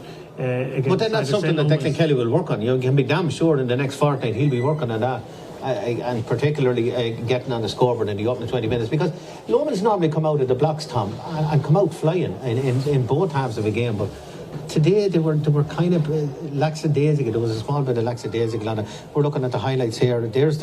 We see the incident there. I don't think Killian Doyle can have any complaints about it. I'm not quite sure it was a punch, but he can have no complaints about it sending off. And I don't think it had any effect. I think it was out of more of frustration than anything else towards the end of the game, because they had seen the lead just whittled away and whittled to nothing as it turned out. But look, at the end of the day, Tom, it's St. Lomans are back into another county final. They're going for 3 in a row. They're the team to beat. They're still the kingpins here in Westmeath. They still have a chance to go for 3 in a row. They're the team to beat, as you have said, and even playing maybe not at the top of their game today, they're still 3-point winner here against Killucan. Yeah, not at the top of their game, but they're still, you must say, the second half clinic that Shane Dempsey and John Aniston put on, they're the finest scores you'll see anywhere in the country. And up tomorrow now is Thurles Pass and the Downs to see who's going to go up against the back-to-back champions going for 3 in a row. But I'd be very, very impressed with how St. Lomans responded to that question. Is there going to be a shock on the cards there? Yeah. I'm not sure Killucan would have went on and won the championship, but it definitely is good experience to see them get into the semi-final. First time since 2016. They'll build and grow on for that. But it will give other teams that little bit of hope that if you can be composed and get your scores against St. Lomans, they are there for the taking. Look that's all from us here in TEG Cusick Park and what has been an exciting day's football. Shandonagh won the intermediate championship here. You had Ray on commentary along with Shandonagh. It's been a pleasure to be here with Tom Brown here for the second game here in TEG Cusick Park, and also the musings of Jerry Buckley and indeed Paul O'Donovan. My thanks to all those, to Ger Gavin on camera, and we hope you'll all join us again tomorrow for the other two semi-finals. It's Tubberclare and St Mary's in the intermediate at 2 o'clock. We'll be on duty for that one. A double header. After that, it's the Downs versus Terrace Pass in the senior semi-final. But for the moment here in TG Cusick Park, it's St Lomans who are the winner here of the Shea Murtagh Senior Football Championship semi-final. They win on a scoreline of 15 points to 1-9. My thanks to you all, and do stay tuned with us here for tomorrow's game. But from TG Cusick Park, it's Slán agus Connacht. TEG, proud sponsors of TEG Cusick Park, serving aviation, biopharmaceuticals and medical industries across the globe. TEG has been to the fore in the fight against COVID-19 with our customers and partners. A local business employing local people. Visit teg.com/careers to learn more. Wishing all our GAA patrons a safe passage through the championship.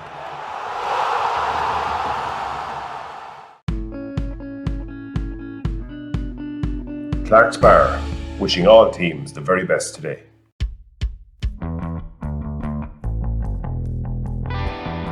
Rytech, proud sponsor of the Westmeath Intermediate Football Championship.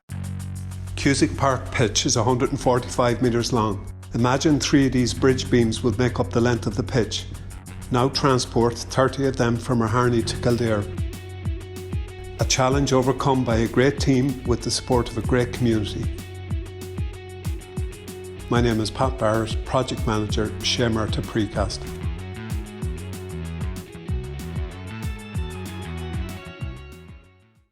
Hey, mama, don't treat me wrong.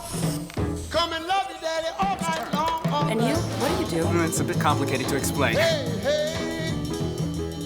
You know, I still didn't get exactly what your job is.